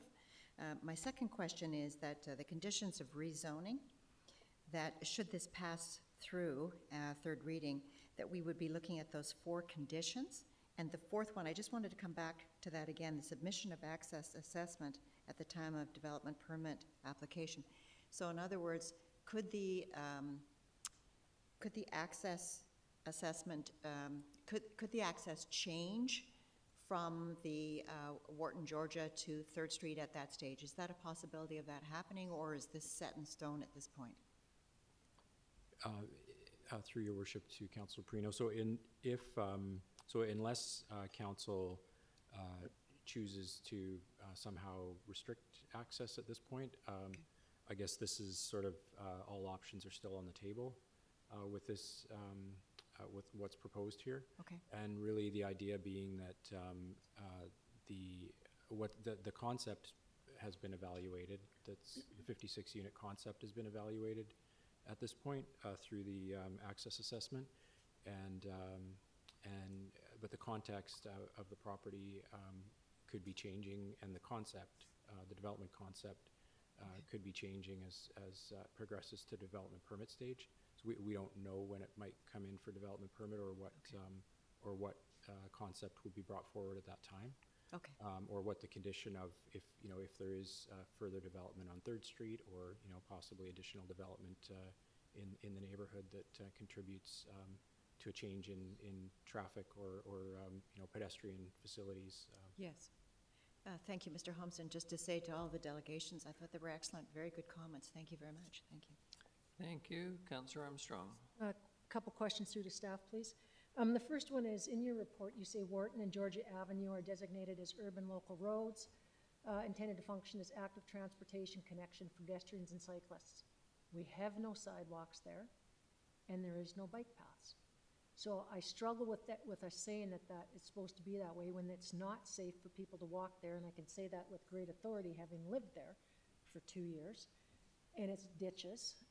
So that's one big concern I have around that. My other concern is none of these community amenities actually benefit the community. It's going to a trail, which in my opinion is not helping the committee or the community. I'm sure they would much rather have sidewalks. I think even having sidewalks on Georgia Avenue, I could maybe get behind this because then it would be safer. And again, you know, I think it's a great plan, but there's just absolutely no way I can support. Pardon? I'm sorry. There's no way I can support having this amount of traffic come on to Georgia Avenue and whatever, or Foster, because Foster's going to be your other option, because it is so dangerous turning on to Howard Street. And as they said, there's no lights, there's no nothing. There's accidents there all the time, and I just can't do it. Thank you. Thank you. Councillor Hemmons? Thank you. I think my question has been asked and answered, but I just want to reiterate, in the staff report, it says staff are not recommending that access be limited to any particular scenario at this time, but recommend as a condition of rezoning that access be reviewed further through subsequent development approvals when the details of a development are known.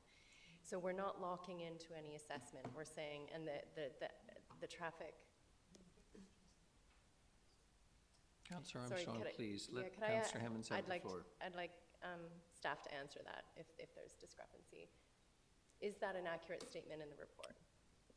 Yes, that as the conditions are, through your worship to Councillor Hemmons, as the conditions are proposed, this wouldn't lock into any single access scenario.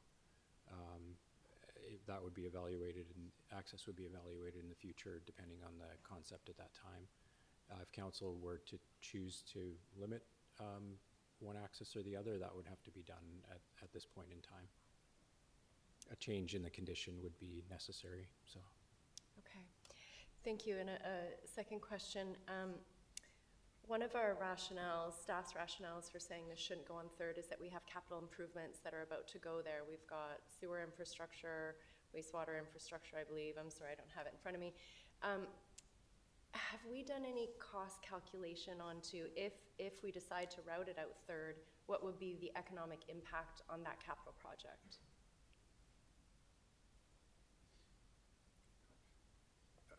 Through your worship, I'm not aware of any comparisons to doing it now versus doing something later. I think that there is a risk that if the capital project were to proceed out of sync with the development, there could be additional rework.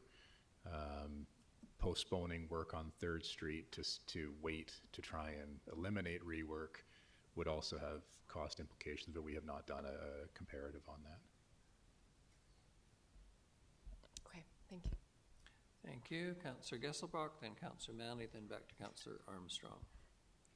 Thanks. I've got a couple questions. One, just following up on Councillor Hemmons' question. Basically, like right now, the current 3rd Street redevelopment plan for the upgrades doesn't include, and I don't know how far down the design path it is, doesn't include an access off of 3rd into this particular development.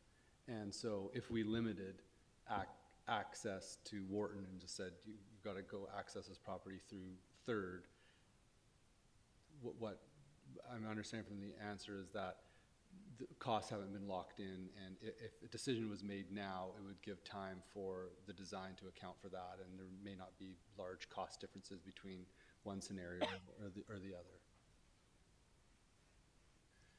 Through your worship, so the project right now is proceeding on the path to reinstate the existing access, which is a lane or residential access, and so if the capital project continues on that pathway, it has not gone to market yet, so we don't have actual concrete costing for it.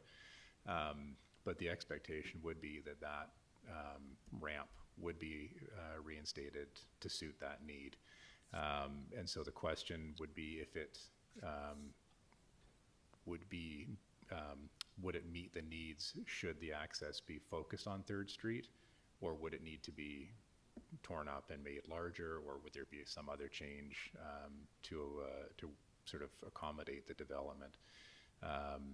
And so conversely, if the access for the development was directed onto Georgia and Wharton, that ramp would still exist, but would be essentially not needed at that point. So there's a bit of ambiguity there, but we're just sort of kind of bringing this to a point as we go. Okay, great, thank you. The other question I had was just around, do we have a rough estimate of what, like, I know it's not being built yet, and we don't know the exact floor area, but roughly what the community amenity contribution would be dollar-wise? Through your worship, for this development as Yeah, proposed? Yeah, it is in the report. Based on the concept, roughly $410,000 is the anticipated community amenity contribution based on the concept gross floor area. I missed that. Thank you. I appreciate that. Thank you. Thank you. Councillor Manley? Thank you. I have a question about the complete street that's mentioned in here. Are the bike lanes, there's going to be bike lanes on Third? Are they going to be separated, or are they just going to be painted lines the way they are up on the hill? Through your worship, they will be grade separated, similar to Bowen Road or some of our other recent projects. Okay. Yeah, I mean, my preference is really to have this entrance in and out of the Georgia Avenue spur rather than, you know, there's two existing driveways into this property. One goes on to Georgia and then out onto Third, and one that goes on to Third. And that would be my preference in terms of accessing, or as a secondary access, right in, right out. And is the plan for Third Street, would that interfere with that plan?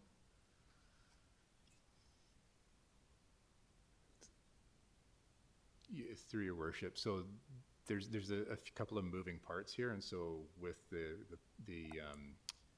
Complete Street project, there is expected to be a transit stop there, as well as a new pedestrian crossing to accommodate the transit stop. So it does add another sort of layer of complexity for the traffic movements and sort of setting everything up to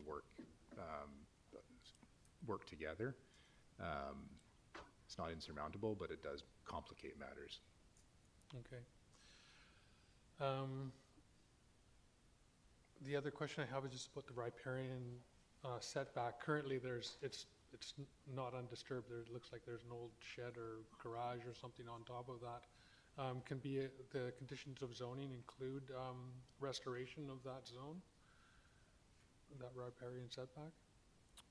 Thank you, through your worship, to Councillor Manley. That would be addressed through, as you mentioned, it's currently disturbed, occupied by buildings and asphalt area now. It would be remediated through development. That area would be, the concept shows that area not being developed, and it would be remediated when the buildings and the asphalt were removed through subsequent development and through development permit review at that point. And it would be, would that remediation fit into the general kind of biodiversity that would be expected for a stream like that? That's correct. The remediation would involve qualified environmental professional, qualified registered professional designing the remediation plan for that area as well. So. Okay, thanks. Thank you. Councillor Armstrong? I just wanted clarification on Councillor Hammond's comments, because my understanding is now with the new changes that when it goes to DP, it will not come back to council. So if there's any changes we want made, they must be done today, correct? Through your worship, to Councillor Armstrong, based on the concept as it is now, I wouldn't expect it to come back to council. It could be development permit could be approved through delegated authority. And if there are no variances as well, if it did come back to council, council's ability to consider issues outside of the development permit guidelines at that point and bylaws that are applicable are limited. So this would be the time for council to as I mentioned earlier, to speak to if there's a concern with respect to the access, or this would be the time to address that. Development permit would be reviewed according with the guidelines that apply and the bylaws that apply. Could be delegated. It could, if significant variances are sought, return to council, but that's too early to determine that at this point. So then I would like to move a motion. I would like to move a motion, please, that the access off Wharton be prohibited. And I'll speak to that if it gets seconded. Sorry, the access? Access coming off of Wharton be prohibited, and I'll speak to it if it gets seconded. Seconded, Councillor Manley. Thank you. It's for all the reasons I've already said. You know, we say that 3rd Street's going to be this collector, it's going to have that, so is Mitchell Drive. Yet we just put over 1,000 new homes in there and having no problems putting traffic going onto Mitchell Drive from these brand new apartments. There is no sidewalks. It's a very dangerous road. Anybody that lives there knows there's deep ditches. It's narrow roadway. And the community amenities isn't even going to the community. It's going elsewhere. We're going to put in a trail that actually brings even more people to the area. That's not exactly safe. There's no proper lighting. And the neighborhood I think has made some really good arguments, and even the developer initially wanted to go off of 3rd Street. That was their first plan, so for that reason, that's the reason for my motion. Thank you. Thank you. Your worship? Yes? In contemplation of something like this, staff did come up with a motion similar to that to add to number 5 of what's above, but this motion is on the floor now. You could do it first, but just recognizing that I don't think, Mr. Holm, it'll change motions 1, 2, 3, and 4 by proceeding with the motion that Councillor Armstrong has on the floor right now.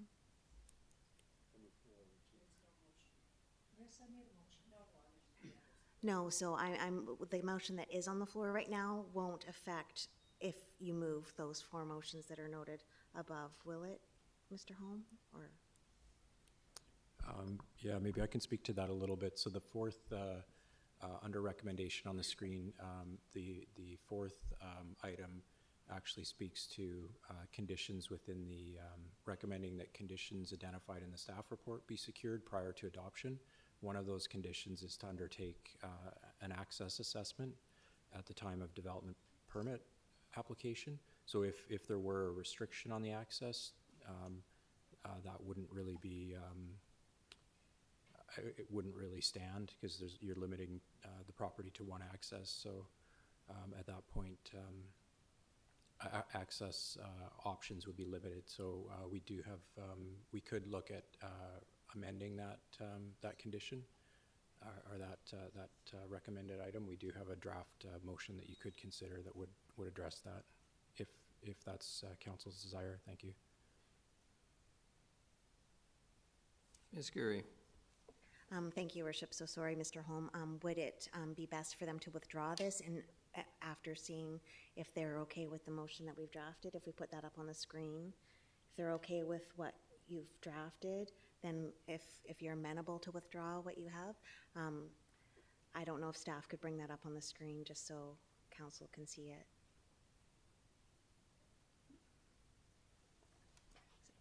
So it's number 5, I believe, addresses Councillor Armstrong's motion.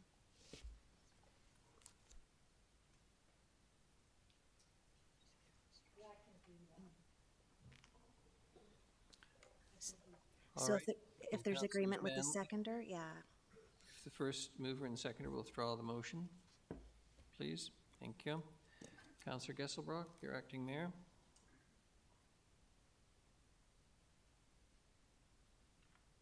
I'd like to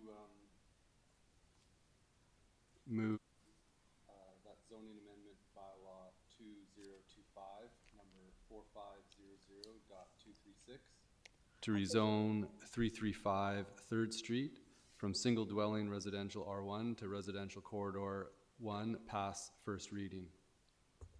Seconded, Councillor Armstrong. All those in favor? And we seems to have lost everybody on the screen.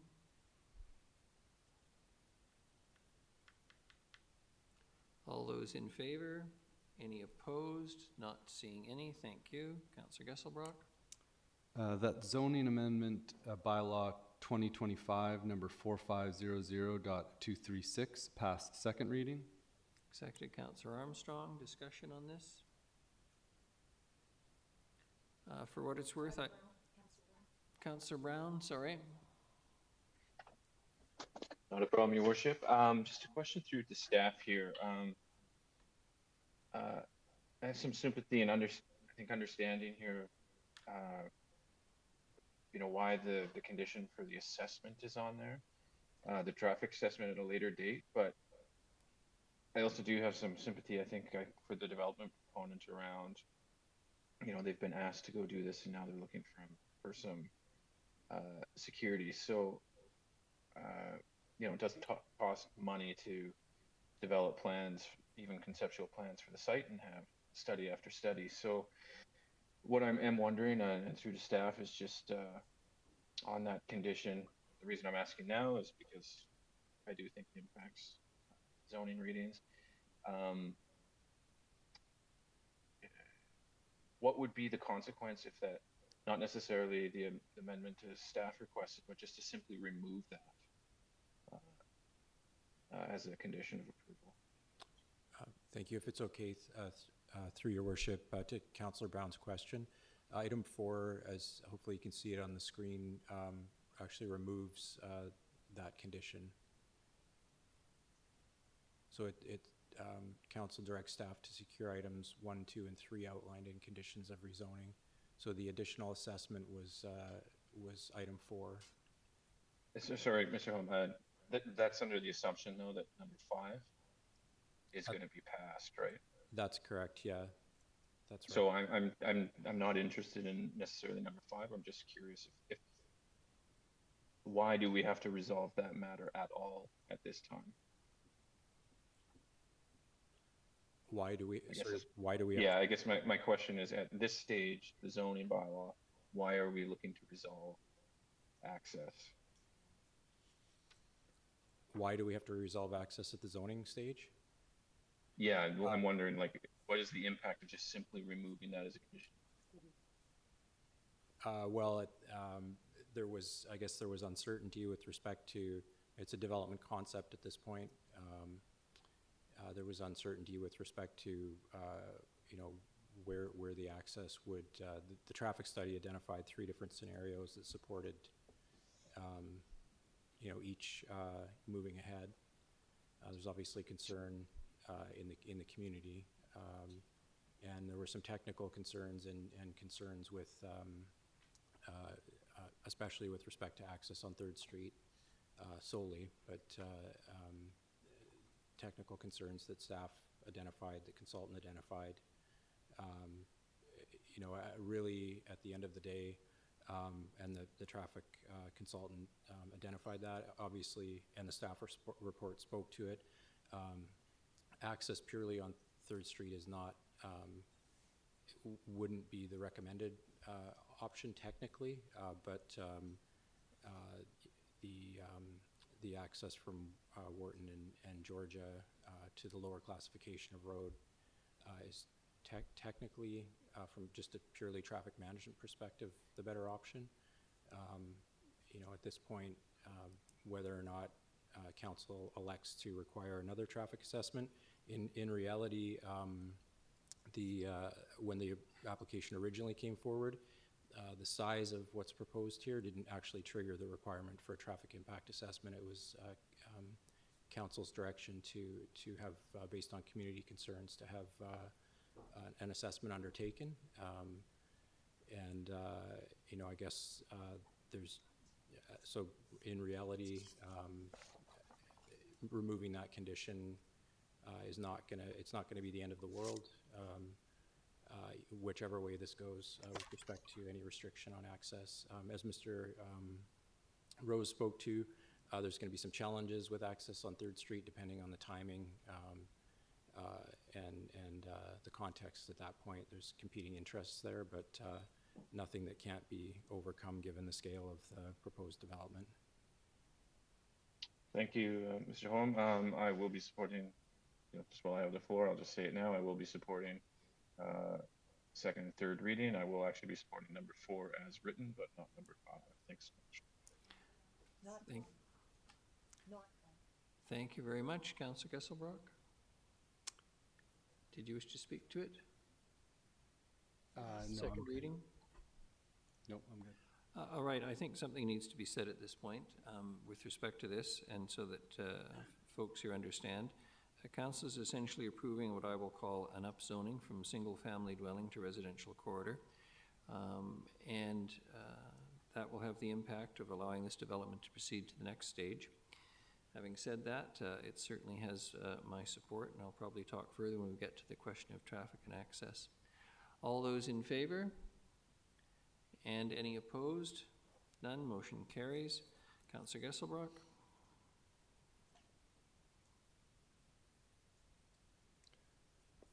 I'd like to move the zoning amendment bylaw 2025, number 4500.236, pass third reading.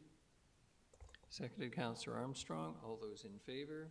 Any opposed? None. And now we are on to motion 4.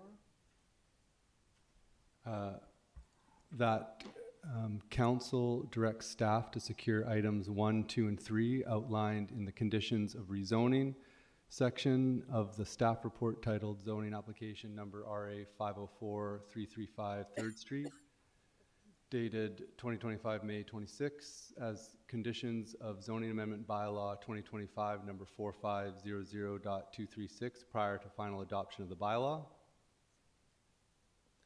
Seconded, Councillor Hemmons. Discussion?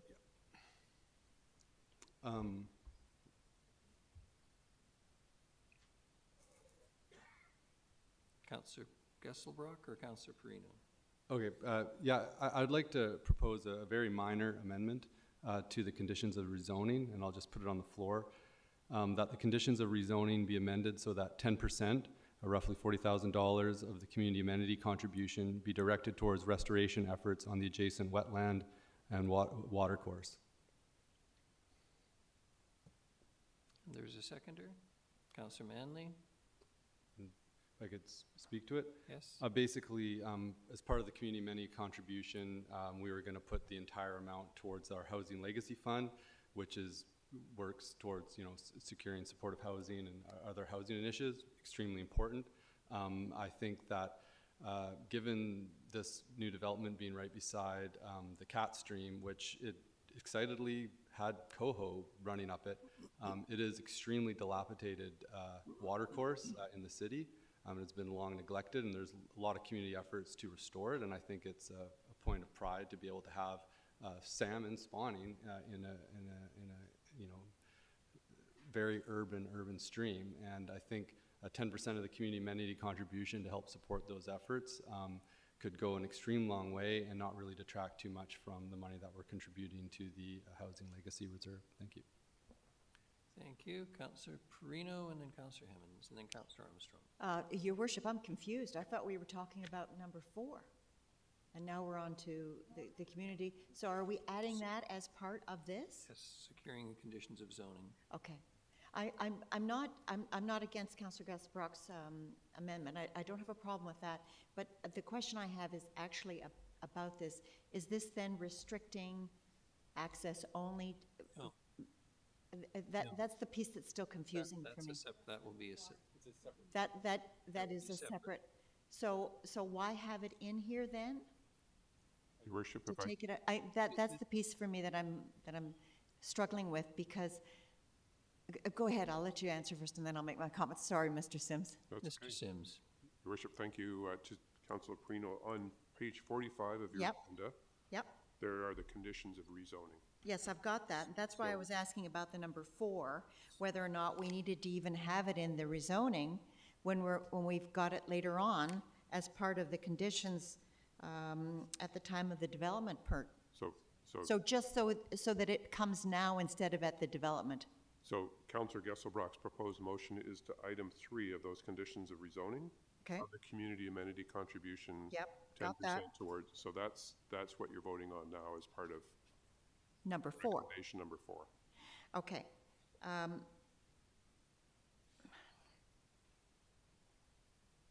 And number 5 is All right, yet I'll to come be back. addressed. And number 5, sorry? I'm sorry? Is yet to be addressed. The Okay. access. I'm You're still vote- you're having, voting I'm on still number having 4. some issues with it. This is the problem I'm having. No, I don't have a problem with the 10% of that. It's just, it's the road issue that I'm still struggling with. Thank you. We are not voting on the access at this point. Okay, I'll come back to it. Thank you. All right. Councillor Hemmons. Thank you, Your Worship. Speaking to the amendment, so what I understand, and I'm going to read this line from the report, the environmental assessment confirmed that the proposed use and density can be achieved without encroachment or negative impact on the riparian leaf strip. So we know that's protected, but we hear from Councillor Gesselbrock, and I think we know anecdotally that the Cat Stream is in a bit of disrepair. So Councillor Gesselbrock's motion is asking us to take $40,000 out of that 410 that's dedicated to housing legacy and put it into remediation. Is that the right amount for remediation? Like my question is, do we have any precedent that says $40,000 is what you need, or are we just kind of pulling numbers out of the air? Yeah, it's probably, well, I'd actually like staff to answer. Do we have any precedent around this is the area that we're trying to repair, and this is how much it will cost? We don't. Then, okay, I'm seeing no. And then perhaps if you'll allow it to Councillor Gesselbrock, like where the $40,000 came from? Absolutely. Absolutely. I think, you could probably spend $200,000 on restoration efforts along the Cat Stream and make great inroads. However, I don't know if that would be as palatable as 10%. So I was trying to look at a reasonable level. We do have a grant, community watercourse restoration grant for $20,000, and that usually helps 4 projects, a year where people go into a watercourse and they remove invasives, they plant, trees and shrubs that allow for, greater shading and restore the natural plant life. And, even times like, say, for example, on the Departure Bay Creek, I think they'd had a grant one time for $50,000 where they actually went into the stream and moved boulders around and allowed for better salmon habitat. So just using those numbers as ballpark, I thought, 10% is very reasonable, that it's not going to affect, the amount that we're putting into the Housing Legacy Fund dramatically. And given my understanding of past projects and what we put towards the water restoration grant, $40,000 could, do a significant amount of work that would have a positive impact that would be noticeable. Thank you for that. So I'm hearing a doubling of our watershed restoration budget. I'm hearing the 10%, that makes sense. Who would do the work? So I intentionally left it open that, like, we spend more money as a organization on restoration projects. We have the $20,000 for community-led ones, but there are other projects that, range from $10,000 to probably $100,000 depending. Sorry, what was your question? Who does the work? Right. So we would have an option that, I think there is actually specific work planned on the Cat Stream in the next couple of years, staff projects, so it could enhance those projects, or it could, support community groups that could do the work. And I left it open so that staff could decide what would be the appropriate area to put it, so that it wasn't constrictive. Thank you. I think I'm going to support, but it feels a bit loose to me. There's a few unanswered questions, but I think I'll wait to hear from colleagues. I'm leaning towards support. And Your Worship, I'm not sure if you see Councillor Brown too, just noting Councillor Brown has his hand. Thank you, yes. Councillor Armstrong, then Councillor Brown. Thank you. Yeah, I will definitely be supporting this. That was one of the concerns that was raised by the neighborhood, that they were concerned about the Cat Stream, and I think it's at least a way to get money back to the community that's being impacted by this, because right now, they see no benefit from this project, zero. They're not getting new sidewalks, they're not getting lighting, they're not getting any of that stuff, so this is a way to at least help the community with one of their concerns. So 100% in favor, and I think it can only benefit the entire community. Thank you. No further discussion on the amendment except Councillor Brown. Thank you, Your Worship. Actually, a question through you to staff.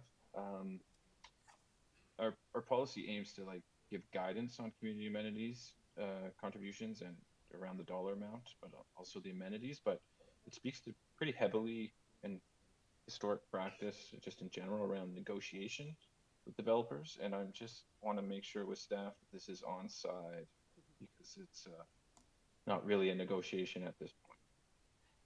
Mr. Home.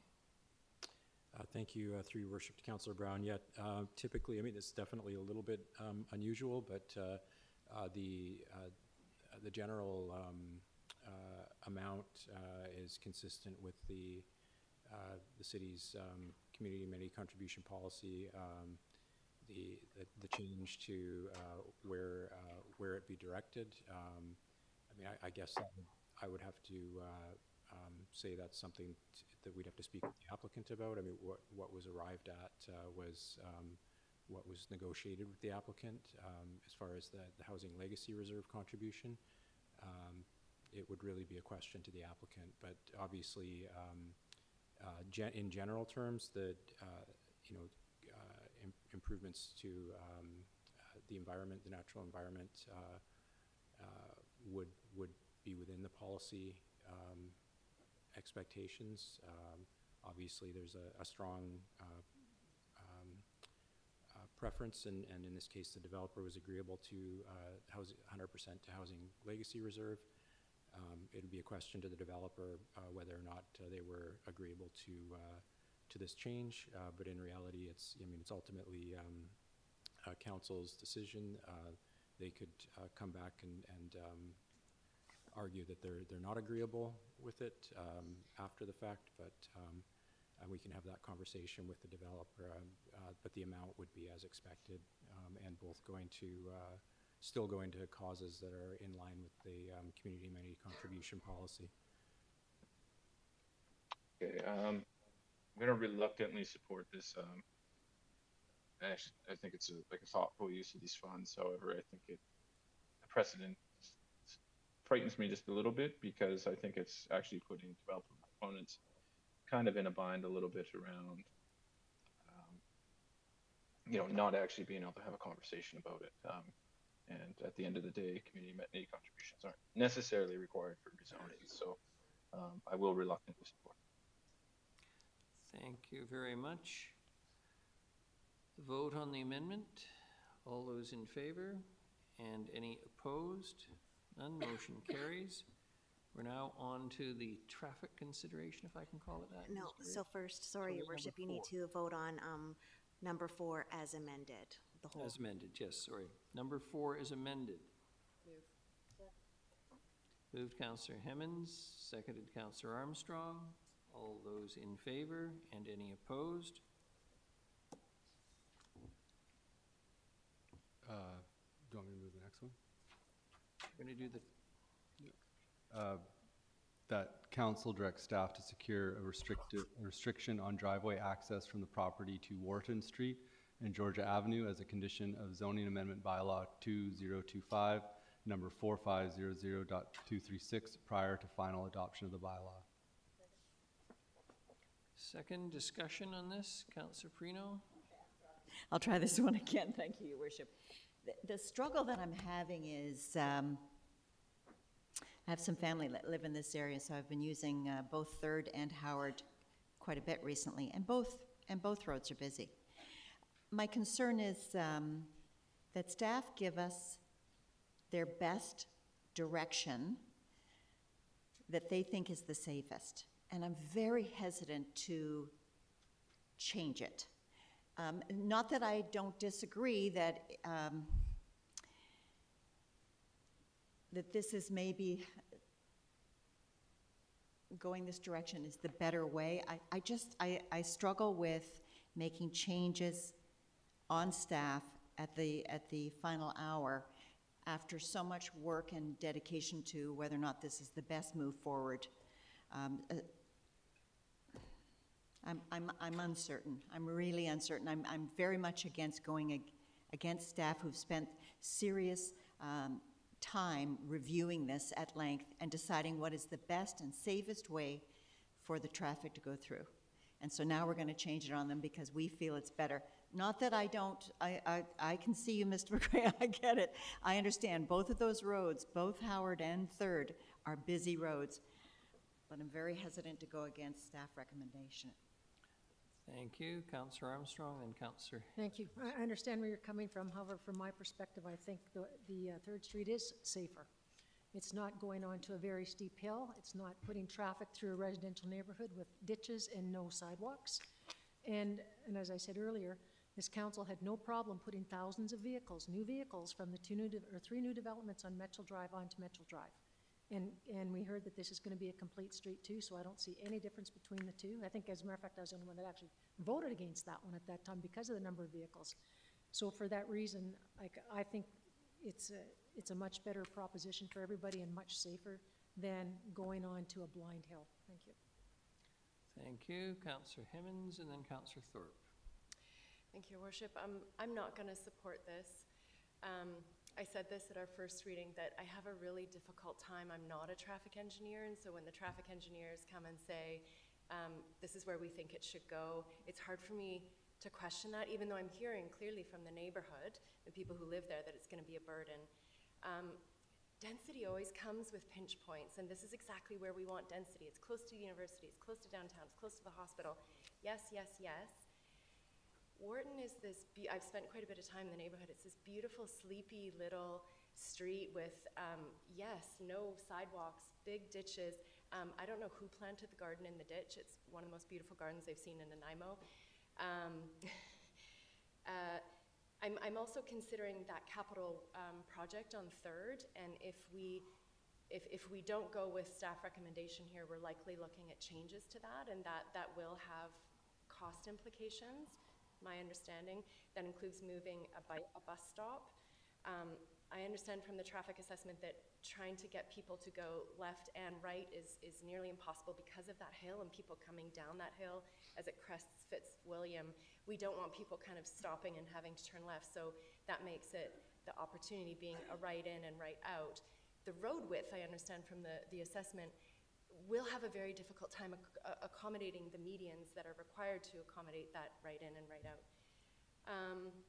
I love seeing the Cat Stream protected and even enhanced with Councillor Gesselbrock's motion. So when I take it in context, by all measures, this fits. I say that acknowledging that density comes with pinch points and it's not always comfortable, and I really want to thank the community for coming out and sharing their experience with us. Thank you. Thank you. Councillor Thorpe. Thank you very much, Your Worship.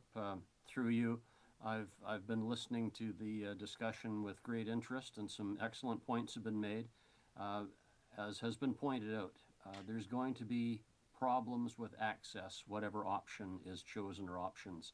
And that's just the reality of an increased development situation.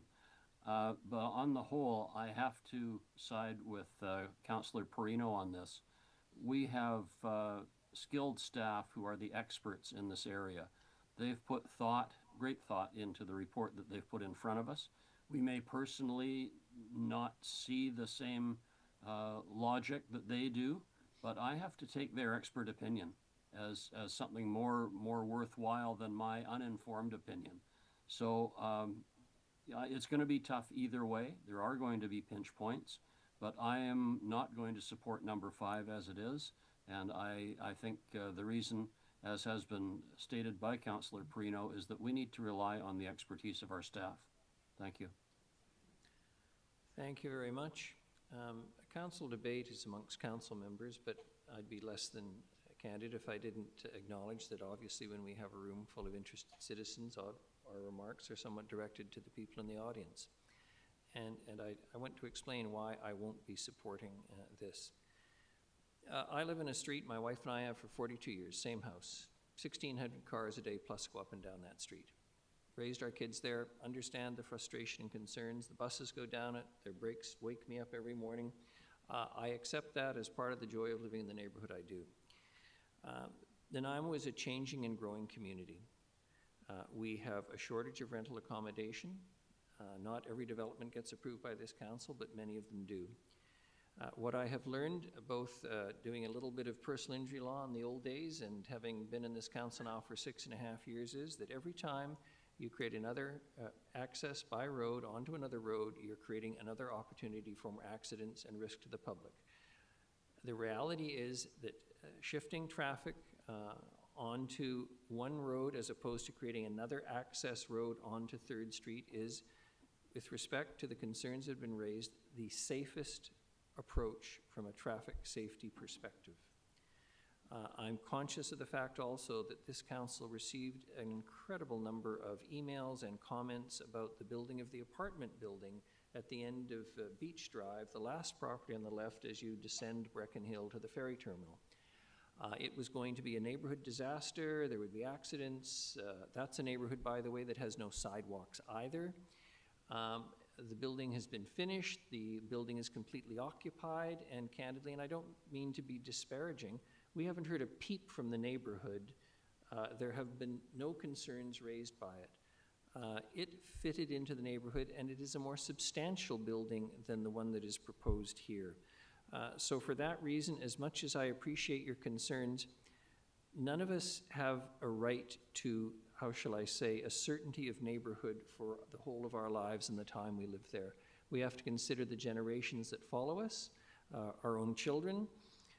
I suspect there are many parents in the audience. Their children will need a place to live. It may well be in one of these apartments so they can be close to their parents or family. I have no idea. But I accept the fact that many of my fellow citizens are looking for housing. This is not that substantive development. I have driven in the area myself to check it out. I don't take these decisions lightly without considering everything. And it's for that reason that I'm not prepared to restrict and go against the recommendation of traffic engineers and people who are familiar with the area.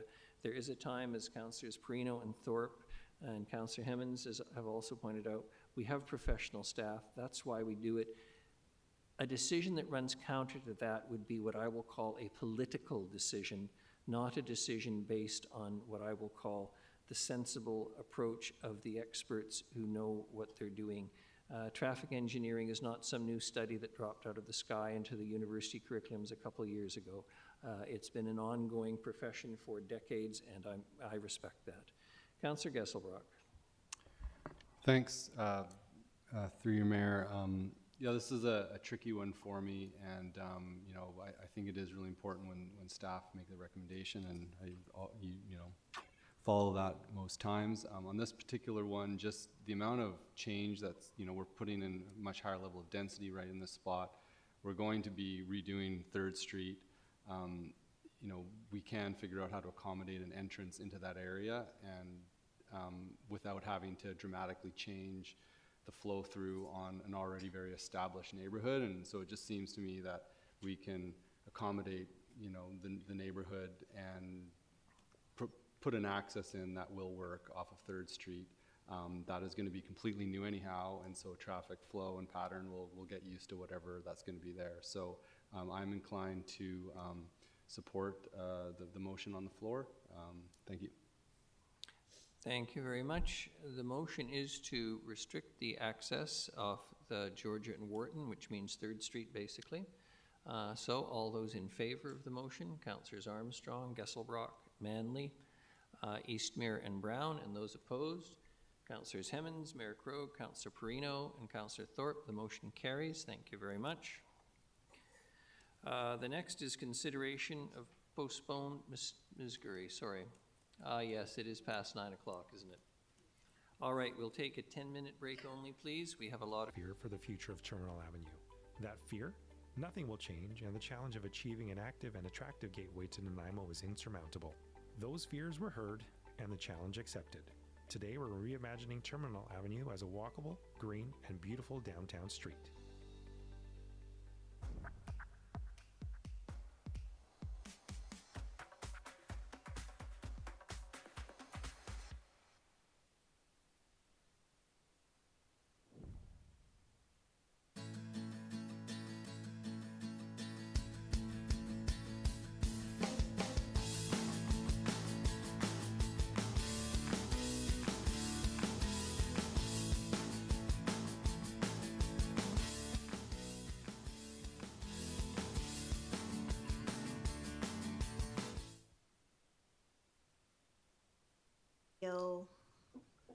Turned off. Thank you. All right. right, the next is item C, which is the consideration of postponed motion Reloudon Park development.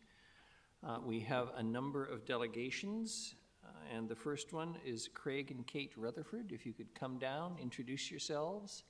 For the record, please, you'll have 5 minutes, as you've been listening to earlier tonight, and 1 minute left, I will let you know.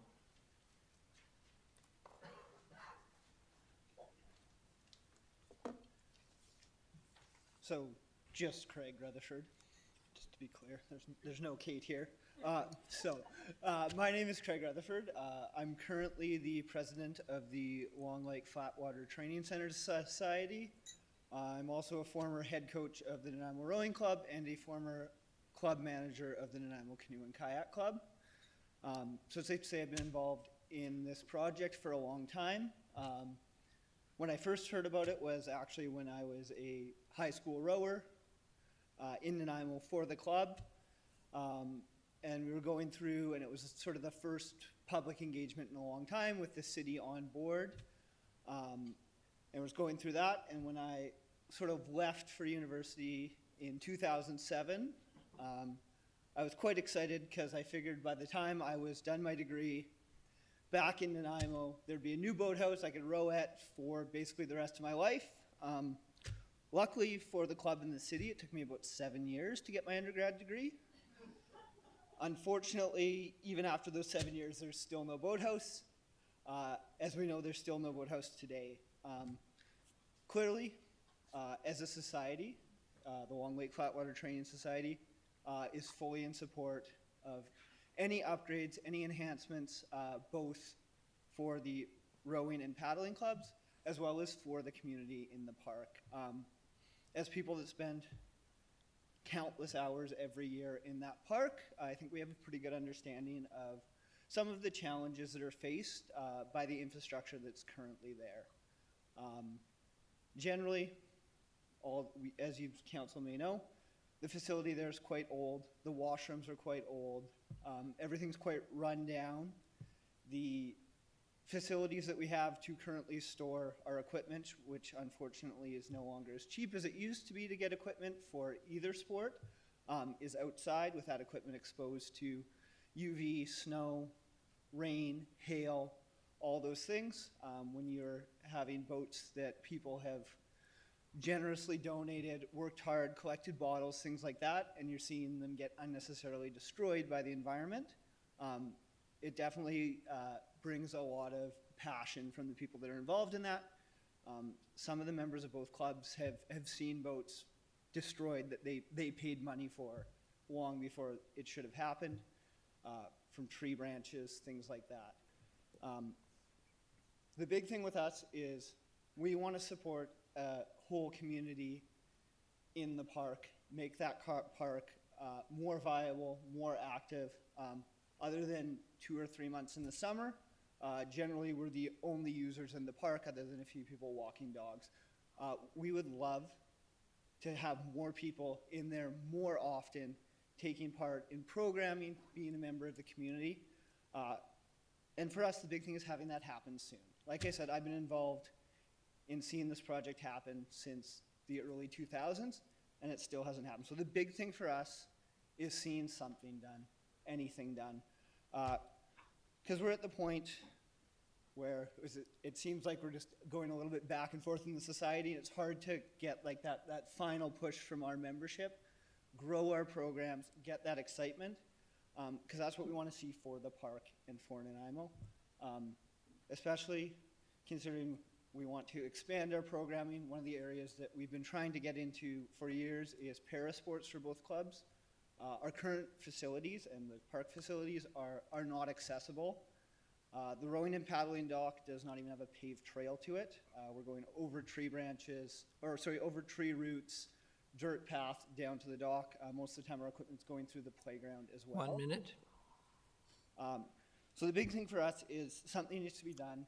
Something needs to be done soon in order to bring the park up to the level that the community would expect from the City of Nanaimo Park, and for us to be able to offer the programs to a wider stretch of community. Because that's really what we want to do, is bring health and wellness, activity, things like that to the community. Thank you. Thank you very much. Councillor Prino has a question. I do. Thank you. Thank you for being here, and just thank you for your comments. They're excellent. I just wonder, with where your boats are to get to the dock, or do you take them straight to the water? Or do you take them to the dock? And I'm just wondering what direction you take. We come out of generally most of the boats come out of the current storage facility. Okay. Towards the road. Okay. And then the longest boats are 58 feet. Yes, that's why I'm asking So the we question. basically come to the edge of the road, pivot, and then we go through the playground towards the dock. Right through the playground. Yes. Okay, that's helpful to know that.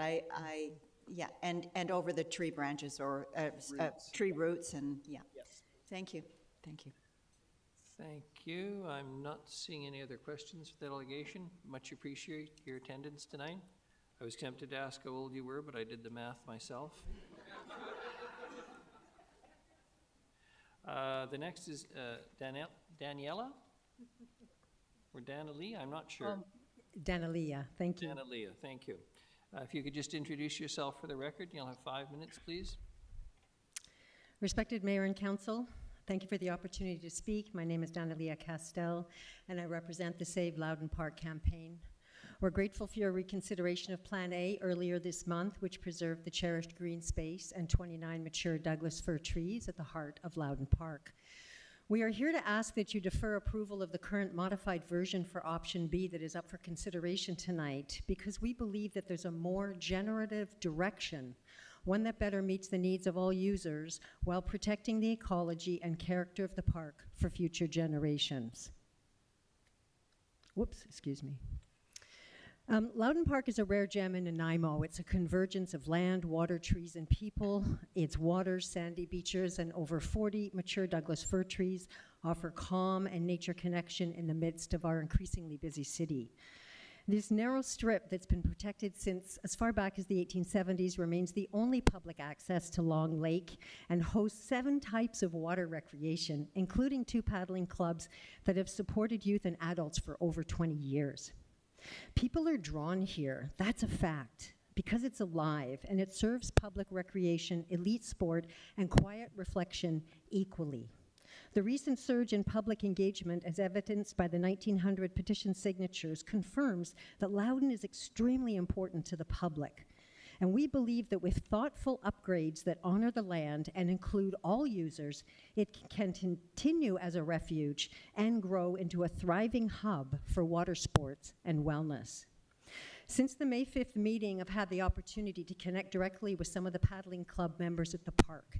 And it's relevant for me to share at this point that I'm a formerly nationally ranked athlete as a junior, and I really admire their dedication and their need for meaningful upgrades. At the same time, we feel it's important to acknowledge the past. Loudon Park upgrades have been discussed, designed, and approved many times over the past 15 years, and yet nothing has moved forward. That history has left a trail of frustration and tension. But perhaps this ongoing delay isn't just a setback, it's a signal, a quiet reminder that we haven't yet imagined a plan that truly meets the needs of all park users. Maybe this moment isn't calling us to push forward, but to pause, to listen more deeply, to look again with fresh eyes, so that a path forward can emerge not just from us, but through us. What if we shift the lens?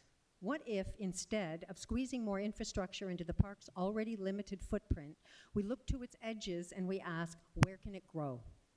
What if we could meet the needs of paddlers, the general public, and the land itself, not by choosing one group's needs over another, but by creating a plan where everyone gains more room to thrive? We have concerns about the boat shed facility design. It would expand the built footprint by 20 feet along the width, removing up to 15 trees, including a mature arbutus, reducing both tree canopy and public green space. Furthermore, the current design offers no room for future growth for the paddling clubs. What happens as club membership and the number of boats needed increases? And where will the 3 travel trailers be parked? This plan addresses a short-term need, but not a long-term solution. The motion also proposes a combined washroom and fitness multipurpose building, but layering new uses into an already at-capacity park risks strain, not balance. It would likely remove 3 more trees, 2 of them mature, and increase pressure on parking. We agree that a new accessible public washroom is a very high priority, and we believe it can be built on the existing site as proposed. But a future bookable community space and fitness 1 room, minute. that can be situated outside the current park boundaries, providing space for programs without taking it away from the green space. I have heard it said by different people lately, don't worry about the 15 trees that we'll cut down. We'll plant 60 more. But mature trees are not interchangeable with saplings. They store more carbon, offer broader shade, manage stormwater more effectively, and provide essential habitat. If we cut down 18 mature trees now, it could take 60 to 100 years to regain the benefits they currently offer. This isn't just about numbers, it's about planning wisely. We're asking you, Mayor and Council, to take a short time to investigate opportunities for expanding the park through neighboring properties. We also ask that you consider forming a working group of park users so that future plans emerge with input, feedback, and support from people who care and use this space. Let's find a plan that works for all. Thank you. I'm not seeing any questions for the delegation. Thank you. The next delegation is Jennifer McKenzie. If you can introduce yourself for the record in 5 minutes.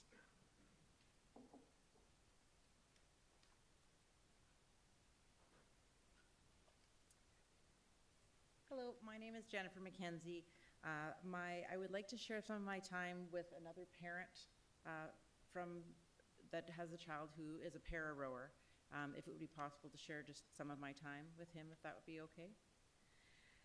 Thank you very much for your time today. I'd like to speak as a parent of 3 children who have all participated in several camps and events with the Kayak Club, and one who still rows almost every day with the Nanaimo Rowing Club. We've faced challenges over the years as participants at events at Long Lake regarding safety in addition to accessibility. When my children were smaller, they attended summer camps at the Kayak Club. Some days were quite miserable, as even in the summer, we can have bad weather, and there is no indoor space for the camps to continue during periods of bad weather for shelter. There is still no warm area for shelter. Last year, when my daughter flipped in the lake in both November and February, both events became life-threatening, as there is no way to immediately warm up at the lake. No heated rooms or hot showers. Thankfully, we live only 10 minutes away from the lake, but that was still an extra 20 minutes of exposure until I could get her home and out of wet clothes. Both times I am sure she had hypothermia, as it took her several hours to warm up again properly. It would have made such a difference if there could have been a space where she could have been warmed up immediately from the lake, as most rowing clubs and kayak clubs would have some kind of warm space that they could access. This weekend I volunteered to run the concession at the rowing club's annual Sprints Regatta. As rowing increases in popularity among all age groups, this regatta has grown every year. It is special because it has both junior events and masters events, so it attracts all ages. Last year there were 150 entries, and this year it grew to over 220 entries, and we had to turn people away. Rowers and their families came from all over the island and the mainland to spend money in Nanaimo. The current facilities certainly do not reflect what Nanaimo has to offer, and we had to rent porta potties to compensate for the limited bathroom facilities and use a hose for water, as there is only a tap with very little room under it to fit a water bottle, and it is the only sink in the bathroom. We tried to be green, but when people wanted to refill their water bottles, it was either bottled water or a hose. Even an extra tap in the bathroom would have made a big difference. The electricity also posed a real challenge, as I couldn't run a kettle and a coffee maker without overloading the circuits and to keep resetting the fuse box.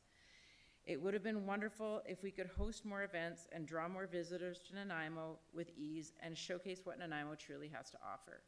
I'd like to give my remaining time to Gino, whose daughter is a para-athlete. If you could just introduce yourself for the record, please. Thank you, Your Worship and council members. You know, as you mentioned at the very beginning of this meeting, this is a national... Your name? Oh, sorry, my name, Gino Fournier. Thank you. It's the National Accessibility Week, which kind of puts us in a great position now to talk about accessibility of the current building and some of the challenges. Sadly, about 1.5 years, our daughter, who's very athletic, swam with the Nanaimo Diamonds, Nanaimo White Rapids, and spent a fair amount of time lifeguarding as well. She went through an injury where now she's currently in a power wheelchair. We spent 3 months at VGH in Vancouver last year in ICU, 4 months at GF Strong, and one of the things that GF Strong taught us was look at opportunities, build resilience. How do you get yourself determined and build your objectives and your next goals to get yourselves better? One of her goals was to get back into the pools and get back into rowing. So one of our challenges as she came out of GF Strong, literally a year to today, we came back to Nanaimo. We got put in contact with the Nanaimo Kayak Club and the Nanaimo Rowing Club through GF Strong and some of the other associations in the province. The Nanaimo Kayak Club graciously had us over for a see it and try it. She was not in the capacity to be able to row, but she was able to get into the kayaks and enjoy the kayaks. 1 minute. Thank you. And as we enjoyed our kayaking last summer, friends and family from New Brunswick came over, signed up as members of the club. We were able to get out there. When we all got together with other para-athletes, one thing we noticed as we were outside having lunch, luckily it was summer's beautiful, nice sunny day in Nanaimo. But if those events happen through a year, somewhere's covered and with heat and so on would be greatly appreciated. As we move into, now she's getting into rowing, the challenges with the current club, being able to mobilize inside with power wheelchair, get to the equipment and things like that has been really challenging. The club's been really nice, lent us some equipment that we could bring home for her to practice and get better and build her strength. Now we're actually at a position that, you know, we're challenged with some space and so on. So in closing, in getting a new building and being able to move around with accessibility equipment would be greatly appreciated to move forward. Thank you very much for your time. Thank you very much. Any questions for the delegation? Thank you, much appreciated. The next delegation is Denise Winter and Ashley Manlow, the Nanaimo Canoe and Kayak Club. Good evening, and if you could just introduce yourselves for the record, please. And 5 minutes, and I'll give you the 1 minute warning. Good evening. My name is Ashley Manlow, and this is Denise Winter. We are board members on the council for Nanaimo Canoe and Kayak Club. Thank you, Mayor Krog and members of council for the opportunity to speak tonight. So many of you know the beauty and the limitations of Loudon Park. Since 1988, our club has called this park home, and we were joined by our rowing partners in 1992.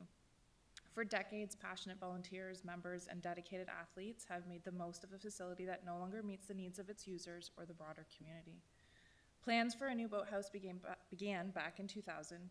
For over 25 years, this dream has been kept alive by volunteers, some of whom are still here today. What gives us renewed hope is the leadership and vision of this council. This is not just about a boathouse, it's about creating a community anchor. Nanaimo Canoe and Kayak Club offers programs for all ages, including summer camps, recreational paddling for youth and adults, and year-round sprint canoe and kayak training for youth. To keep programs accessible, we offer a $180 family membership, and our sprint training starts at $125 a month for 3 practices a week throughout the year. We also partner at every level, local, provincial, and national. Our sprint team is guided by Canoe Kayak Canada and Canoe Kayak BC.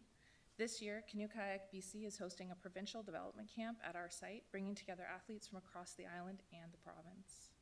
We also work closely with the Indigenous Sport, Physical Activity, and Recreational Council to host training camps and time trials that help their athletes qualify for events like the North American Indigenous Games.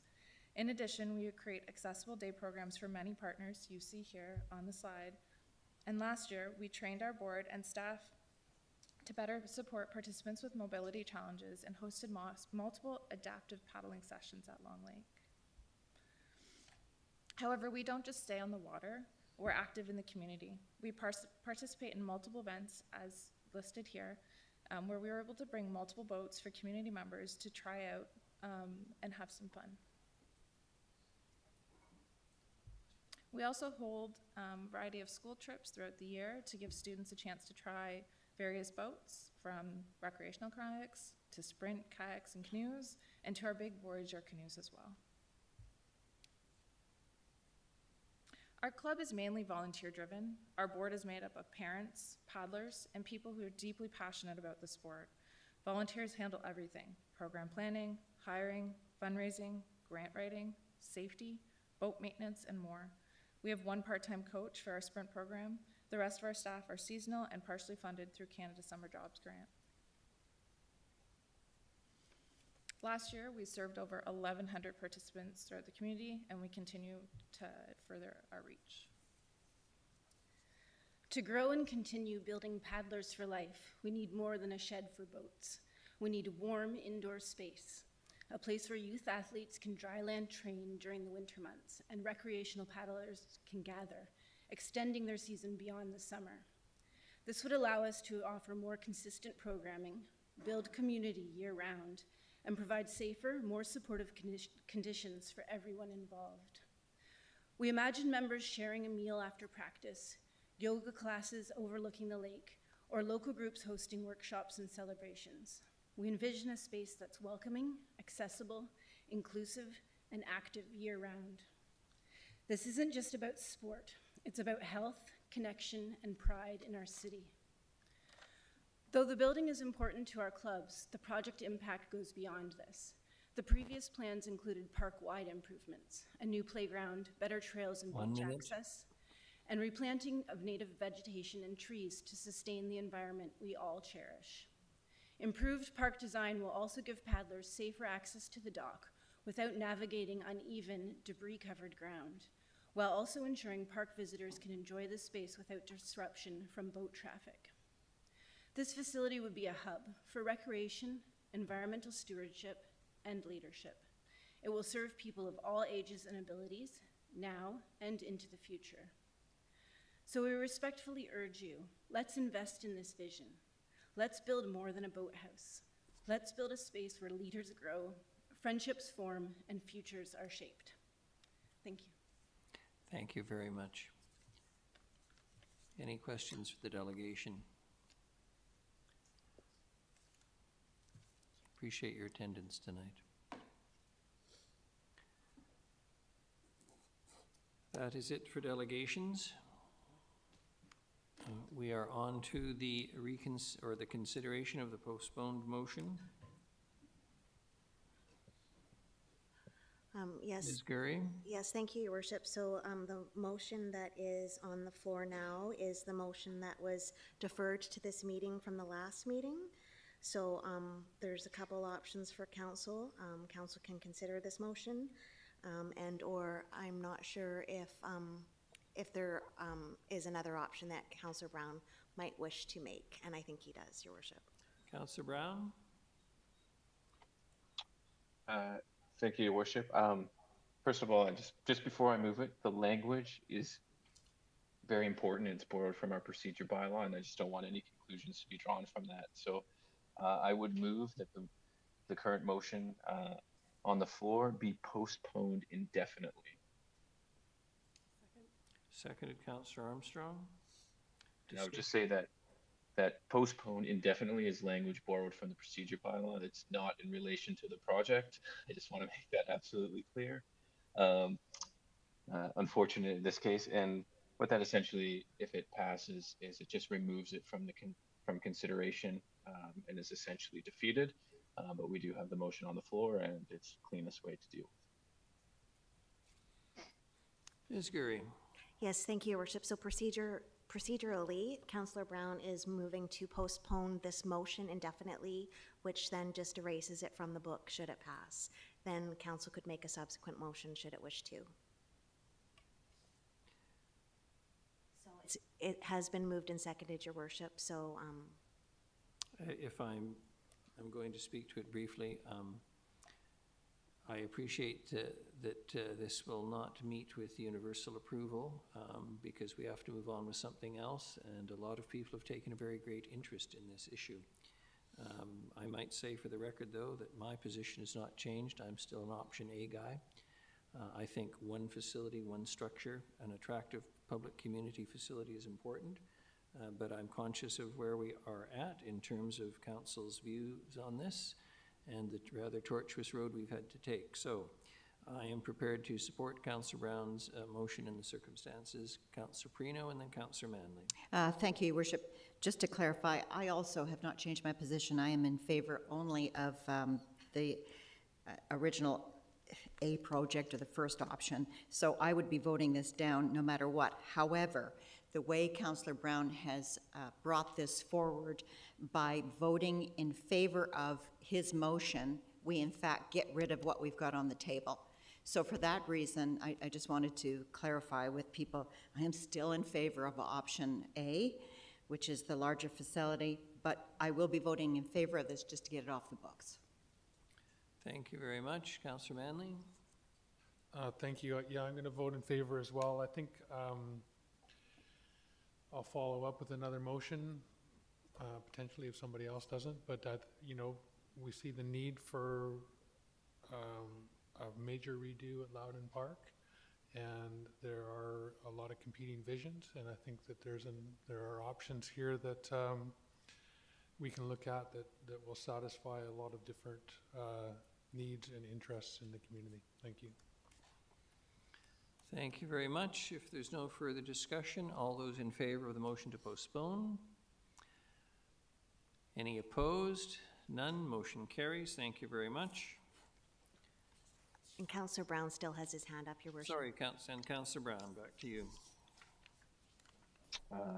Thanks, Your Worship. I appreciate that, and thank you, Ms. Curry. Trying to make this as clean as possible, just because of where we're at here. I would like to refer this matter back to staff for the development of options for Council's future consideration. Seconded, Councillor Armstrong. Mr. Sims, before I let Councillor Prino speak to this, is that motion going to be sufficient to enable staff to provide a range of options? I'm conscious of the fact the city's already spent a fair bit of money dealing with various designs over the years, etc.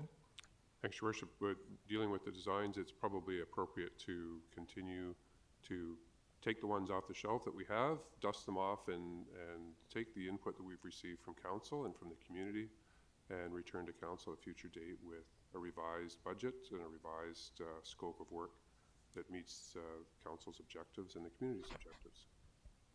Thank you. Councillor Prino? Thank you, Worship. I understand why this motion has been put on the floor, and I understand what the motive is, and I'm fine with that. However, I will not be voting in favor of it. I am for option A, or option 1, for the larger facility that includes not only the boathouse as well as the larger facility to be able to serve the community year-round and a variety of community players. I understand that that is not necessarily what everyone wants in this community, but that's where my vote will be, so I will be voting against this. However, I do understand the reasons behind it. Thank you. Thank you very much. Councillor Armstrong? Thank you. I'll be voting in favor of this for the simple facts that we can get a boathouse and the washrooms built, because if we don't have this motion, it doesn't get built. So I think it's important that staff take all the feedback that they've heard from both groups, and council, and try and see if there's a way that we can come to a compromise that works for everybody's needs. So I think it's really important that this does get built. I originally voted in favor, but because of information received from Councillor Brown and others, I did change my vote so that we can look at better options and possibly even a bigger site than is now. Thank you. Thank you. Councillor Gesselbrock? Thanks, Mayor, through you. I think, Loudon Park is a very special place. It's highly used, and I think that there's an opportunity to upgrade in a way with amenities that the functionality will be very similar, potentially to option A, depending on how it's phased and done. But I think that we can do it in a way that will meet the needs of everyone. And I think that it's important for us to take the time to do this well. And I appreciate the input from everyone and look forward to putting my back behind moving this forward. Thank you. Thank you. Councillor Manley? Thank you. Through you. I am going to support this. I do see the need to get paddling facilities built, but I also hear the community in terms of the other uses of this park. The city's growing, and this is a short distance away from an urban center, a secondary urban center that is designated by the province because we have a transit exchange at Country Club. And we're not going to be allowed to say no to 12-story buildings going up around Country Club. So the demands on this piece of land are going to increase. And we're going to see more paddlers. And I'm a paddler myself. I was out kayaking around Newcastle this weekend. It's something I love to do. It brings a lot of peace to me.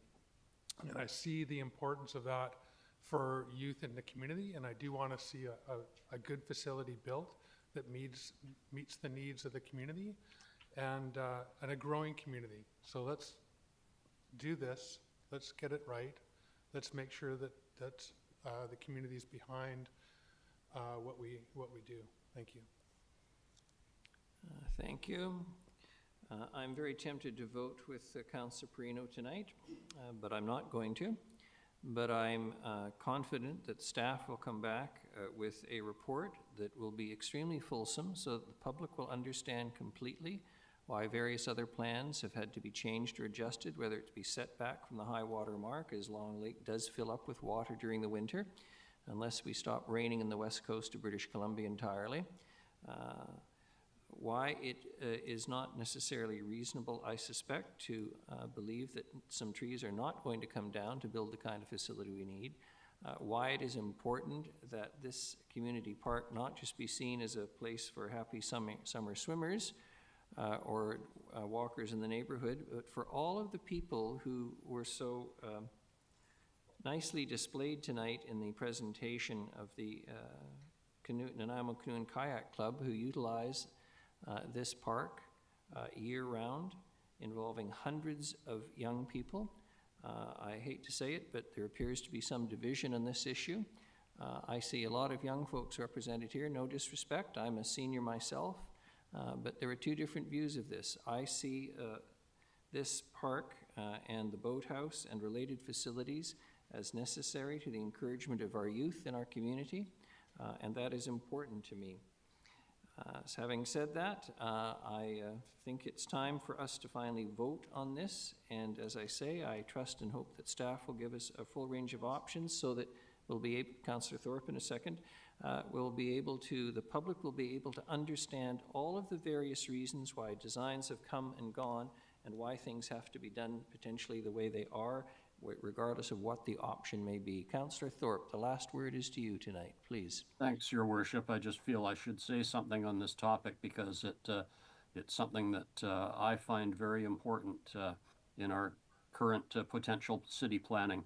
I have not changed my position in that I still strongly support what we're calling option A. However, I am willing to back this recommendation because I am willing to look at a range of possible options or new options that we could consider. I am, I suppose, encouraged, Your Worship, that I hear most of our council speaking of the great need to improve the facilities at Loudon Park and make it a better place for our community. And that's very encouraging because in a previous vote there was close to a majority that were only in favor of the tin can option and not doing anything really beyond that to improve the park itself. So I think we're on a better path now. I think we can find a way to make this facility better for the clubs that use it and also for the community at large. And I look forward to staff coming back with options. And if there's none of those options that really appeal to me or that fit the bill for me, then in 6 months' time, I'll be happy to bring back option A and put it back on the table. Thank you. Thank you very much. All those in favor?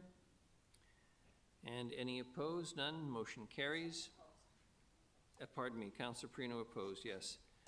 To all of you who've come out tonight, I just want to express the thanks of council for your participation in this and your encouragement to do something at Loudon Park that will hopefully resolve the division that's been created in this community over this particular issue. Thank you very much. We are on to D, Covenant Amendment Application Number CA 21-1179 Seafield Crescent. Mr. Holm, please. Thank you, Your Worship. This is a a covenant amendment Folks, request. if you could just please leave quietly. Thank you. This is a covenant amendment request for a property that's within the hospital urban center, the secondary urban center. Property was rezoned in 1991, and there was a condition placed on the property that it not be used for as a medical dental office. There's a request to remove that restriction, and supported by policy, obviously, as outlined in the report. What's before council is just a request to proceed with notification.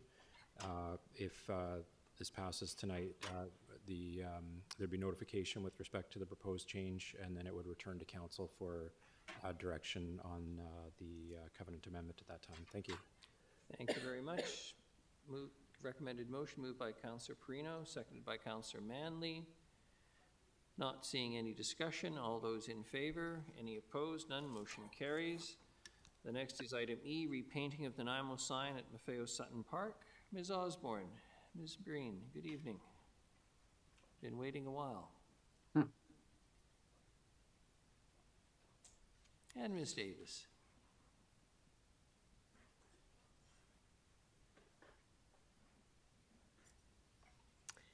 And good evening.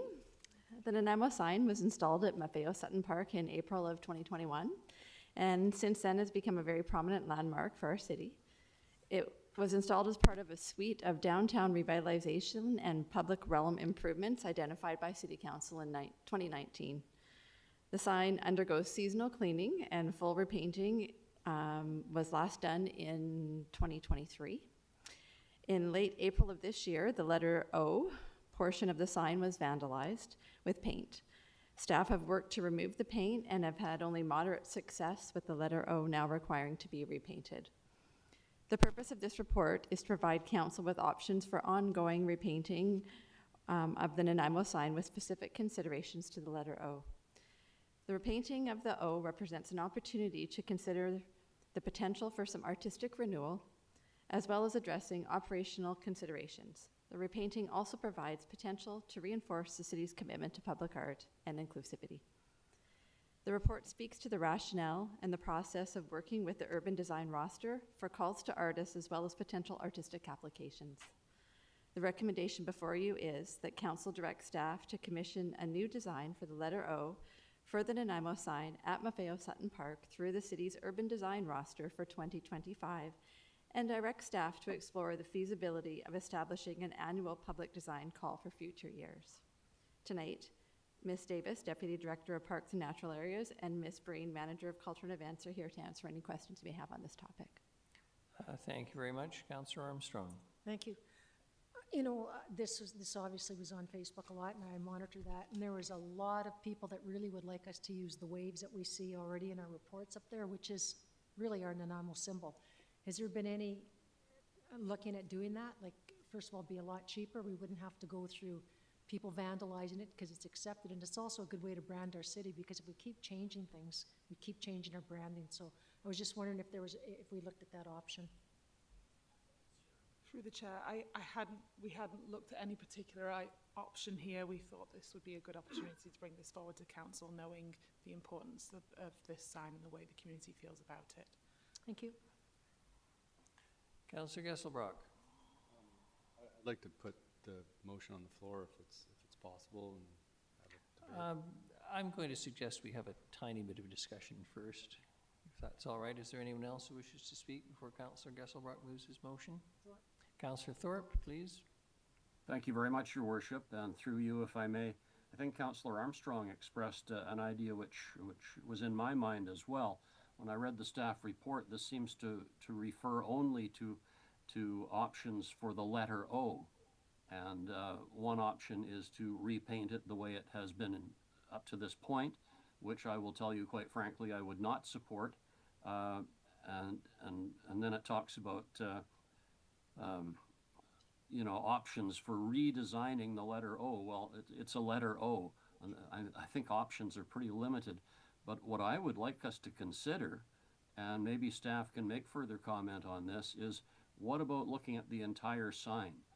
I think repainting in red and white colors of some motif, or as Councillor Armstrong suggested, and I've heard this suggested as well, the blue and white wave colors used in our city logo. I think that would be impressive across the entire sign, not just the one letter. So when it says in the report that the letter O is an iconic feature of our city, I don't think I agree with that. I think the sign is iconic, not the letter by itself. So I just wonder if more thought could be given to a larger scale design of this, or redesign of this landmark. Thank you. Thank you, and if I'm going to offer a comment, I'll be the most conservative person here tonight. If it ain't bust, don't fix it. I appreciate the work of staff and the recommendations consideration. The diversity O, which is what it represents, is important to me. I tell everyone over and over again, this is a tolerant, accepting, and welcoming community.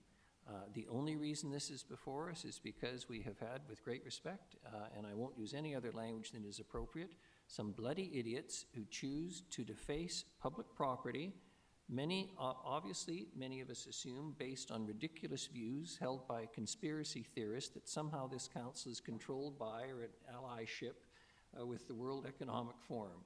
I would regard any change to that sign as a concession to the idiots, and I am not prepared to do that under any circumstances. And if I'm the lone vote, I will happily be that lone vote.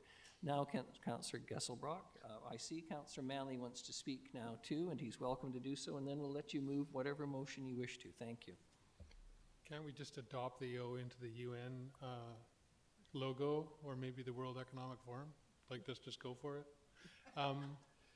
The idea that this is the Sustainable Development Goals, or that the Sustainable Development Goals might be a bad thing.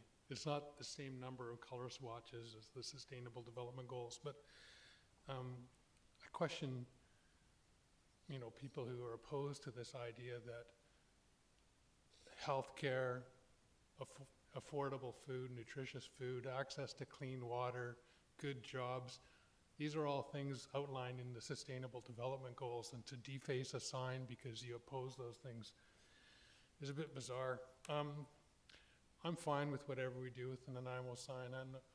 It's not a hill I'm going to die on. I do find it appalling, though, that people feel compelled to deface it based on some conspiracy theories.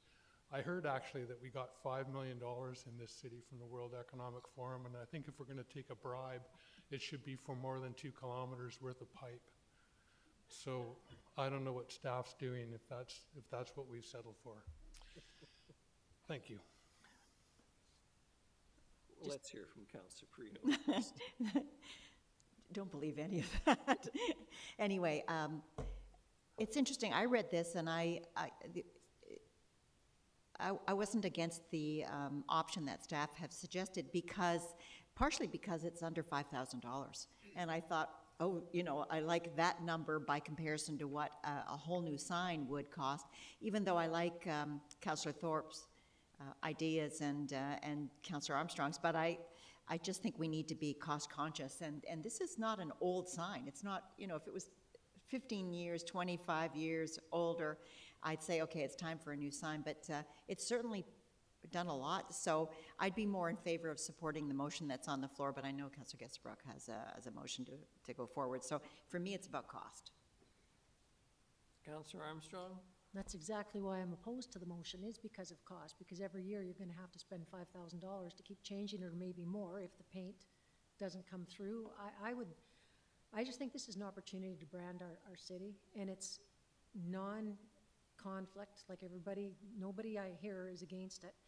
If we start getting different designs, we could end up right back to where we are again, that somebody doesn't like it, and it's back to, changing, fixing, all that kind of stuff. The other option that came up that got a lot of votes too, that I should mention, was putting in the Canadian flag, or the Canadian maple leaf was another option that people were in favor of. But we're always trying to look at marketing ourselves, so why wouldn't we do that? It's free marketing, and it's our symbol. So that's just my point. Or even in a Nanaimo bar. Councillor Gesselbrock. I'd like to move the recommended motion. Seconded. Discussion on this? So just to speak to it, I actually would like to, I think integrating different ideas is important, and I think Councillor Thorpe had a great idea. I think even what the mayor brought forward about, if we repaint this, we're kind of letting some vandalism happen in our city and then pivoting because of that, and I don't think that's cool either. What I do think is cool is supporting our local artists to come up with the design and put it out there. And I think that's great advertising to the city. It's like, we're behind our local artists and we're a creative city, and we're going to display that proudly. Doing the whole Nanaimo sign, I think that would be great. And I think that we do have to be cognizant of costs. Costs are getting higher, and we probably want to start small and build on success. And to the mayor's point about you sort of enabling a vandal, my thought is maybe we first do the O with a local artist, and then we set up some system that the next person that tries to vandalize a sign will know exactly who it is, and it'll be a $10,000 fine. And that's going to get us the money that we can do the whole Nanaimo sign, and that's how it'll work. So we'll have the sign refresh, repainted through the cost recovered from the vandalism. And so every time somebody decides, like, oh, I don't like this because of some conspiracy theory or whatever reason, and they decide to vandal it, great. Thank you for $10,000, because that's what it's going to cost you to vandalize a sign. And you've now enabled a new artist to put forward a design for the sign, and we're being a creative, problem solution-focused city. And that is what I want to express to the broader world. Thank you. Start with the O. Councillor Hemmons. Thank you, Your Worship. I'm happy to support. I appreciated staff bringing this forward. I think it's a really nice way to tie in a program that already exists. I find the cost of $5,000 quite low. I think it could really promote a local artist and give them a nice little canvas in a central park. So I think it's a great idea. Thank you. Well, speaking to the motion, the report reads, the Nanaimo sign is presently hand-painted and clear-coated. The last full repainting of the sign was undertaken in 2023 at a cost of $4,097, which is covered by operating budget. So, we put a new design on. I wasn't aware that putting a new design on would be a guarantee against vandals. We have the point of the sign is it says Nanaimo.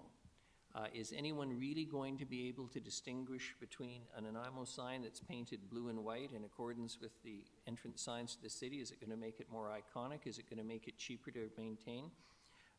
If successful, I note, the report says if successful, decals could allow for even more frequent design updates. They could also simply allow for cheaper maintenance on the existing O. It's with respect to Councillor Gesselbrock's suggestion, are we going to install security cameras down there so that we catch the individual? And are we going to work on the assumption that someone who's stupid enough to vandalize a sign has $10,000 to pay a fine? I doubt very much that's going to be the case. So again, with the greatest respect to council, and you can tell when I'm not feeling terribly charitable, I say with the greatest respect, we have an iconic sign that created controversy when it was put up. Some ratepayers locally complained. Now the city of Vancouver is looking at something between $500,000 and $1 million to put a Vancouver sign up. It is an extremely popular tourist attraction. These kinds of city signs around the world are popular. Nothing says Nanaimo more than, with the exception of the Bastion, probably. So for what it's worth, I'm not prepared to support any change. I will not vote for any motion that sees us change this. If we're going to set up a system as proposed, that it be artistically renewed, et cetera, put to the local artist registered, et cetera, that's a process. It's going to take time. It's going to require decisions every year to look at changing the sign. I mean, if you ever want to bureaucratize, no offense to staff, a system to keep a sign painted in a public park, what we are talking about is exactly that. And at a time when we've just sent out tax notices and we've got our first cranky emails from ratepayers, I am not prepared to spend any more money than is necessary to maintain what, as I said at the start of my remarks earlier, ain't busted and it doesn't need fixing. All it needs is a coat of paint on the O, not the rest of the letters. It doesn't, and if decals work better, then we'll go with the decals, and I trust staff to do that. but I'm not prepared to waste public money responding to vandals who I think we can assume come from a certain source or mindset in the faint hope that somehow it's not going to get vandalized as any other public property does from time to time. You are not going to prevent vandalism by changing the color of this. So there's my position fairly clear. Councillor Gesselbrock, looks like you might get the last word. I'm not seeing any other hands here. Oh, I actually just had a question about the decals. So would the idea is that you could, I mean, it could be any print that's on it, but you get decals printed up and then basically just like a sticker, put it on. Through the chair, that's the idea, yes, and it's cheaper than hand painting. Wow, I mean, that's a great idea, even for the artists, that they could, you know, do a decal up and then we could do that. And yeah. Okay, thank you. The option 1 is on the floor. All those in favor? Councillors Gesselbrock, Hemmens, Perino, Manley, Eastmere and Brown, and those opposed. Councillors Armstrong, Mayor Krogh, Councillor Thorpe. Motion carries. Good luck, staff.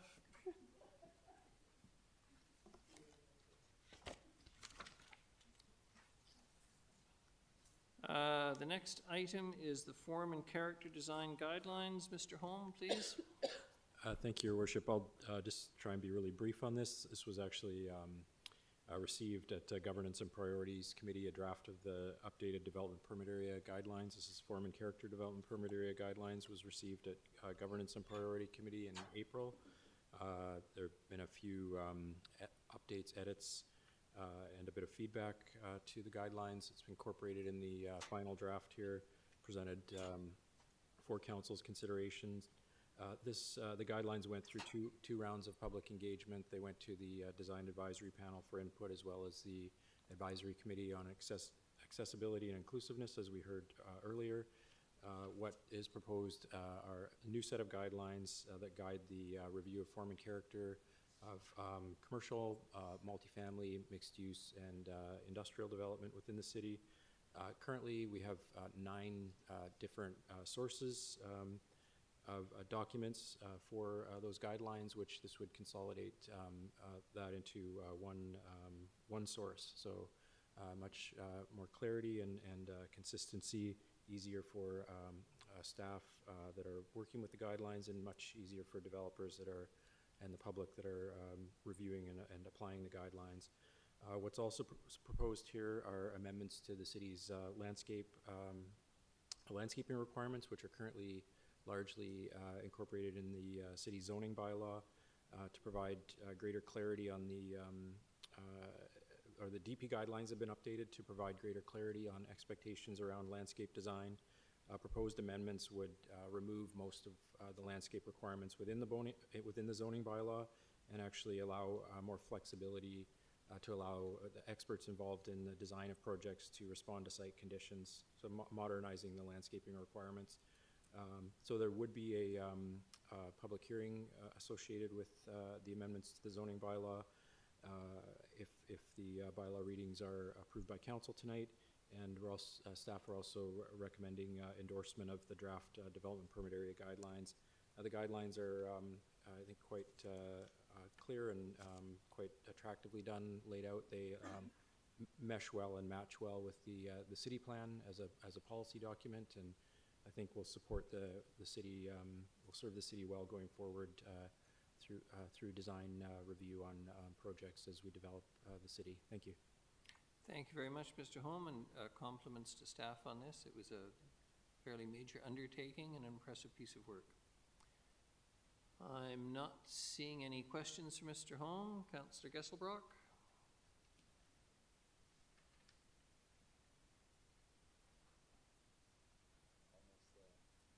I was lost in the design guidelines. So I would like to move that zoning amendment bylaw 2025 number 4500.235, a bylaw to amend the landscape regulations and to replace DPA 8 design guidelines, pass first reading. Seconded Councillor Perino. All those in favor? Any opposed? Seeing none, motion carries. Councillor Gesselbrock. I'd like to move a zoning bylaw amendment, bylaw 2025, number 4500-235, pass second reading. Seconded Councillor Perino. Any discussion?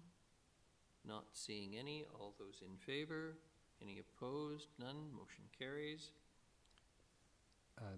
That move that council direct staff to proceed to a public hearing for zoning bylaw amendment, bylaw 2025, number 4500.235, prior to consideration of third reading and final adoption as required by section 464 of the Local Government Act. Seconded Councillor Hemmons. All those in favor? Any opposed? None. Motion carries.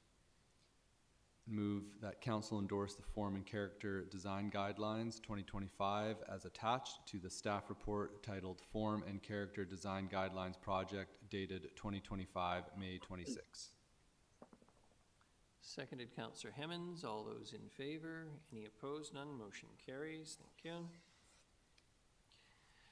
We're on to off-street parking regulations, bylaw amendments, downtown urban center. Mr. Holm, again, please.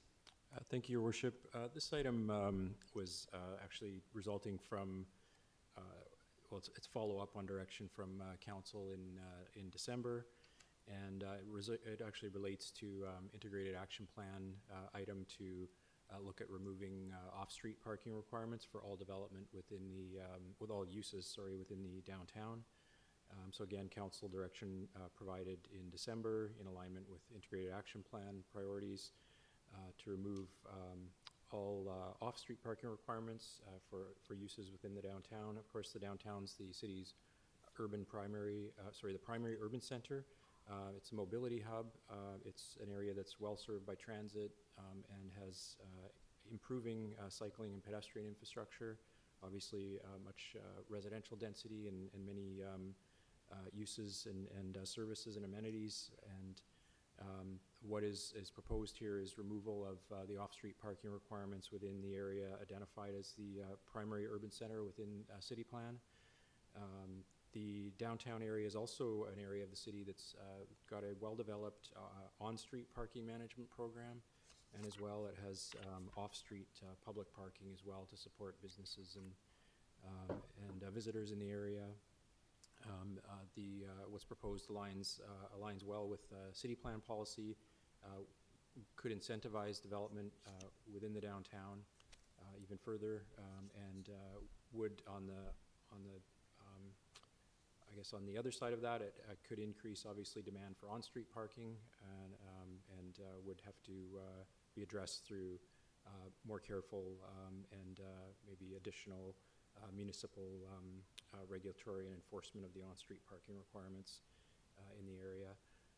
So this is quite a significant step in the downtown, and I think supports a broader discussion around that's happening right now, a citywide parking strategy, which is under review and expected to be brought forward to Governance and Priorities Committee in July.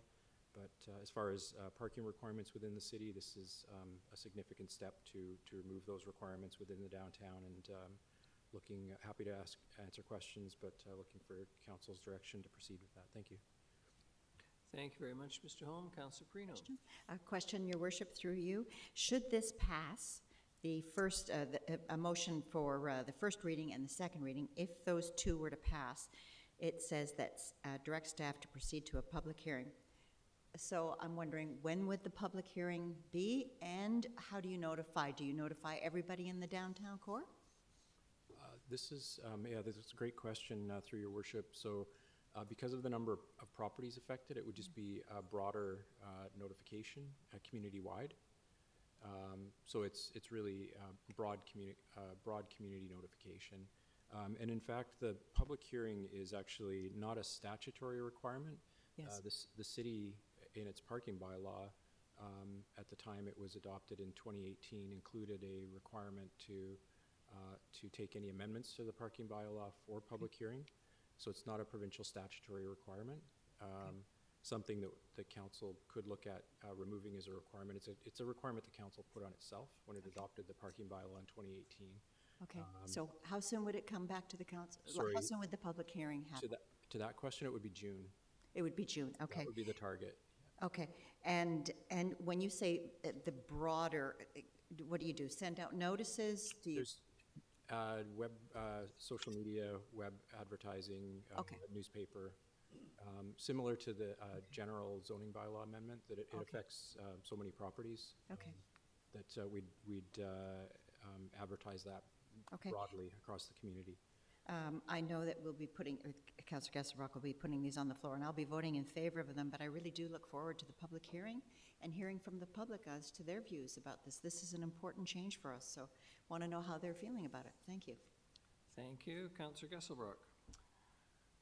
I'd like to move Off-Street Parking Regulations Amendment Bylaw 2025, number 7266.04, to eliminate minimum parking requirements in the downtown urban center, past first reading. Seconded, Councillor Hemmons. All those in favor? Any opposed? None. Motion carries. Thank you. I'd like to move Off-Street Parking Regulations Amendment Bylaw 2025, number 7266.04, past second reading. Seconded, Councillor Perino. Any discussion? Seeing none. All those in favor? Any opposed? None. Motion carries. I move council direct staff to proceed to a public hearing for bylaw 7266.04 prior to consideration of third reading and final adoption as required by section 2.3 of the off-street parking regulation bylaw number 2018, number 7266. Seconded, Councillor Perino. All those in favor? Any opposed? None. Motion carries. Ms. Gurry, we have no bylaws, we have no correspondence, and there's a notice of motion from Councillor Eastmere. Councillor Eastmere? Just a notice, that's all. Thank you. Other business, Councillor Thorpe. Motion, read quarterly updates from Tourism Nanaimo, Nanaimo Prosperity Corporation, Nanaimo Systems Planning Organization. A welcome motion, Councillor, I assure you. Well, we'll see. Thank you, Your Worship.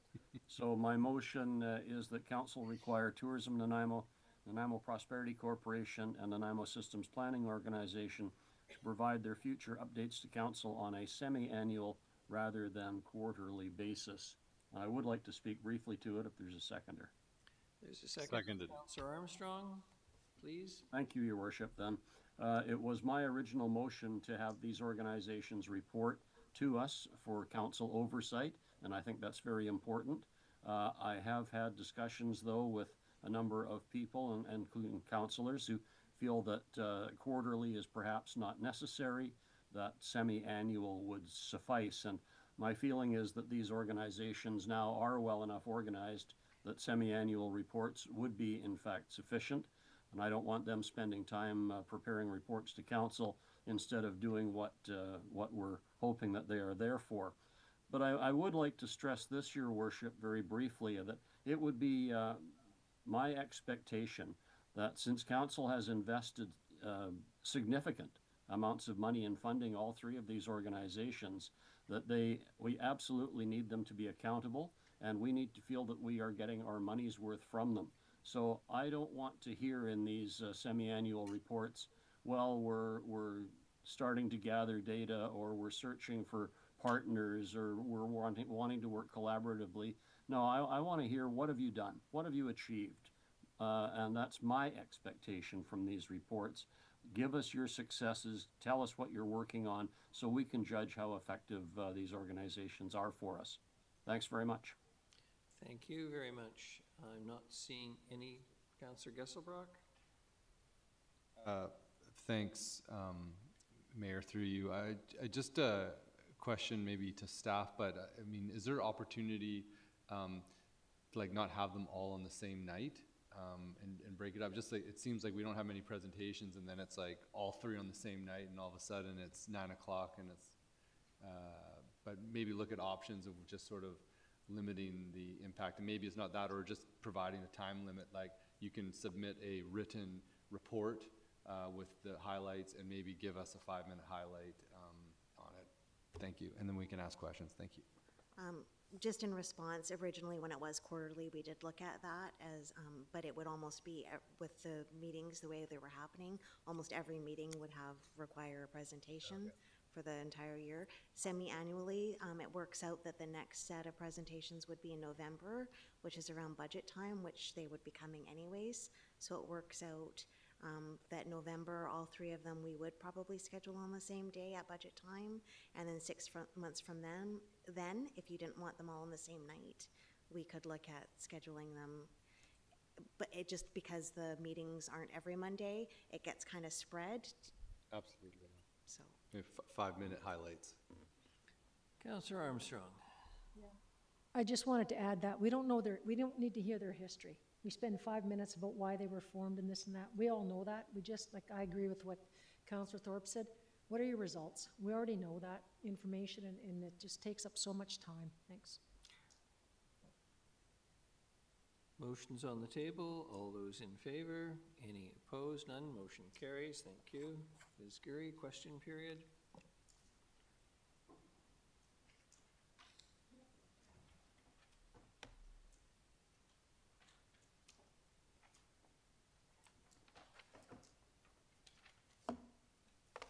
Well, Bruni's gone. Mr. Annesley, 10A. Okay, yeah, just a couple of quick questions. That's the consent items. Finance and Audit Committee meeting. What's that, sorry? It's 10A1, Finance and Audit Committee meetings. Yeah, the one about the HVAC, just a couple of quick questions. Just wondering if the dehumidification and the air handling equipment that is being replaced is the original from 2001? Replaced with the original? Yeah, like, what is that the actual original equipment installed in 2001, or has it been replaced since then? It will be replaced. It's just its end of life at this point. No, but has it been replaced before, or is that the original? Just the chillers were replaced recently on an emergency basis, but no, they've not been replaced. Okay, and it just, in terms of the value, was there any more cost-effective units available that wouldn't have met the 13% GHG reduction? Was there? Your Worship, I would say that the cost was really due to the fact that the estimate and the work that was done on the replacements was in 2001, submitted part of a grant, and it was 2.5 or 3 years before we heard back from the grant application. And the reality of the cost, putting those on the street today is much higher. And 12B and D?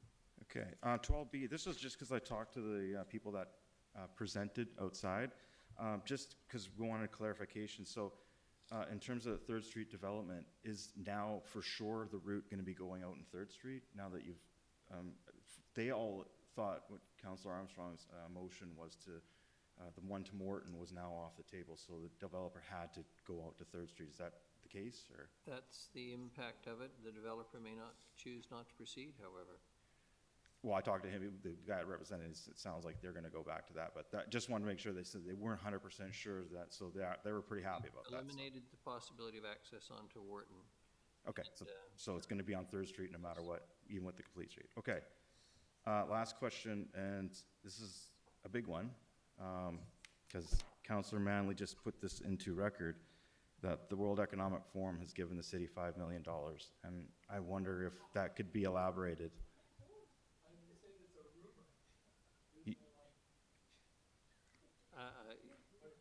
I'm sorry, your question was on 12D, covenant application on. Right, it was just I didn't hear the rumor part, so if that's the case, okay, I'll re-roll the tape, because if that's the case, I'm mistaken, and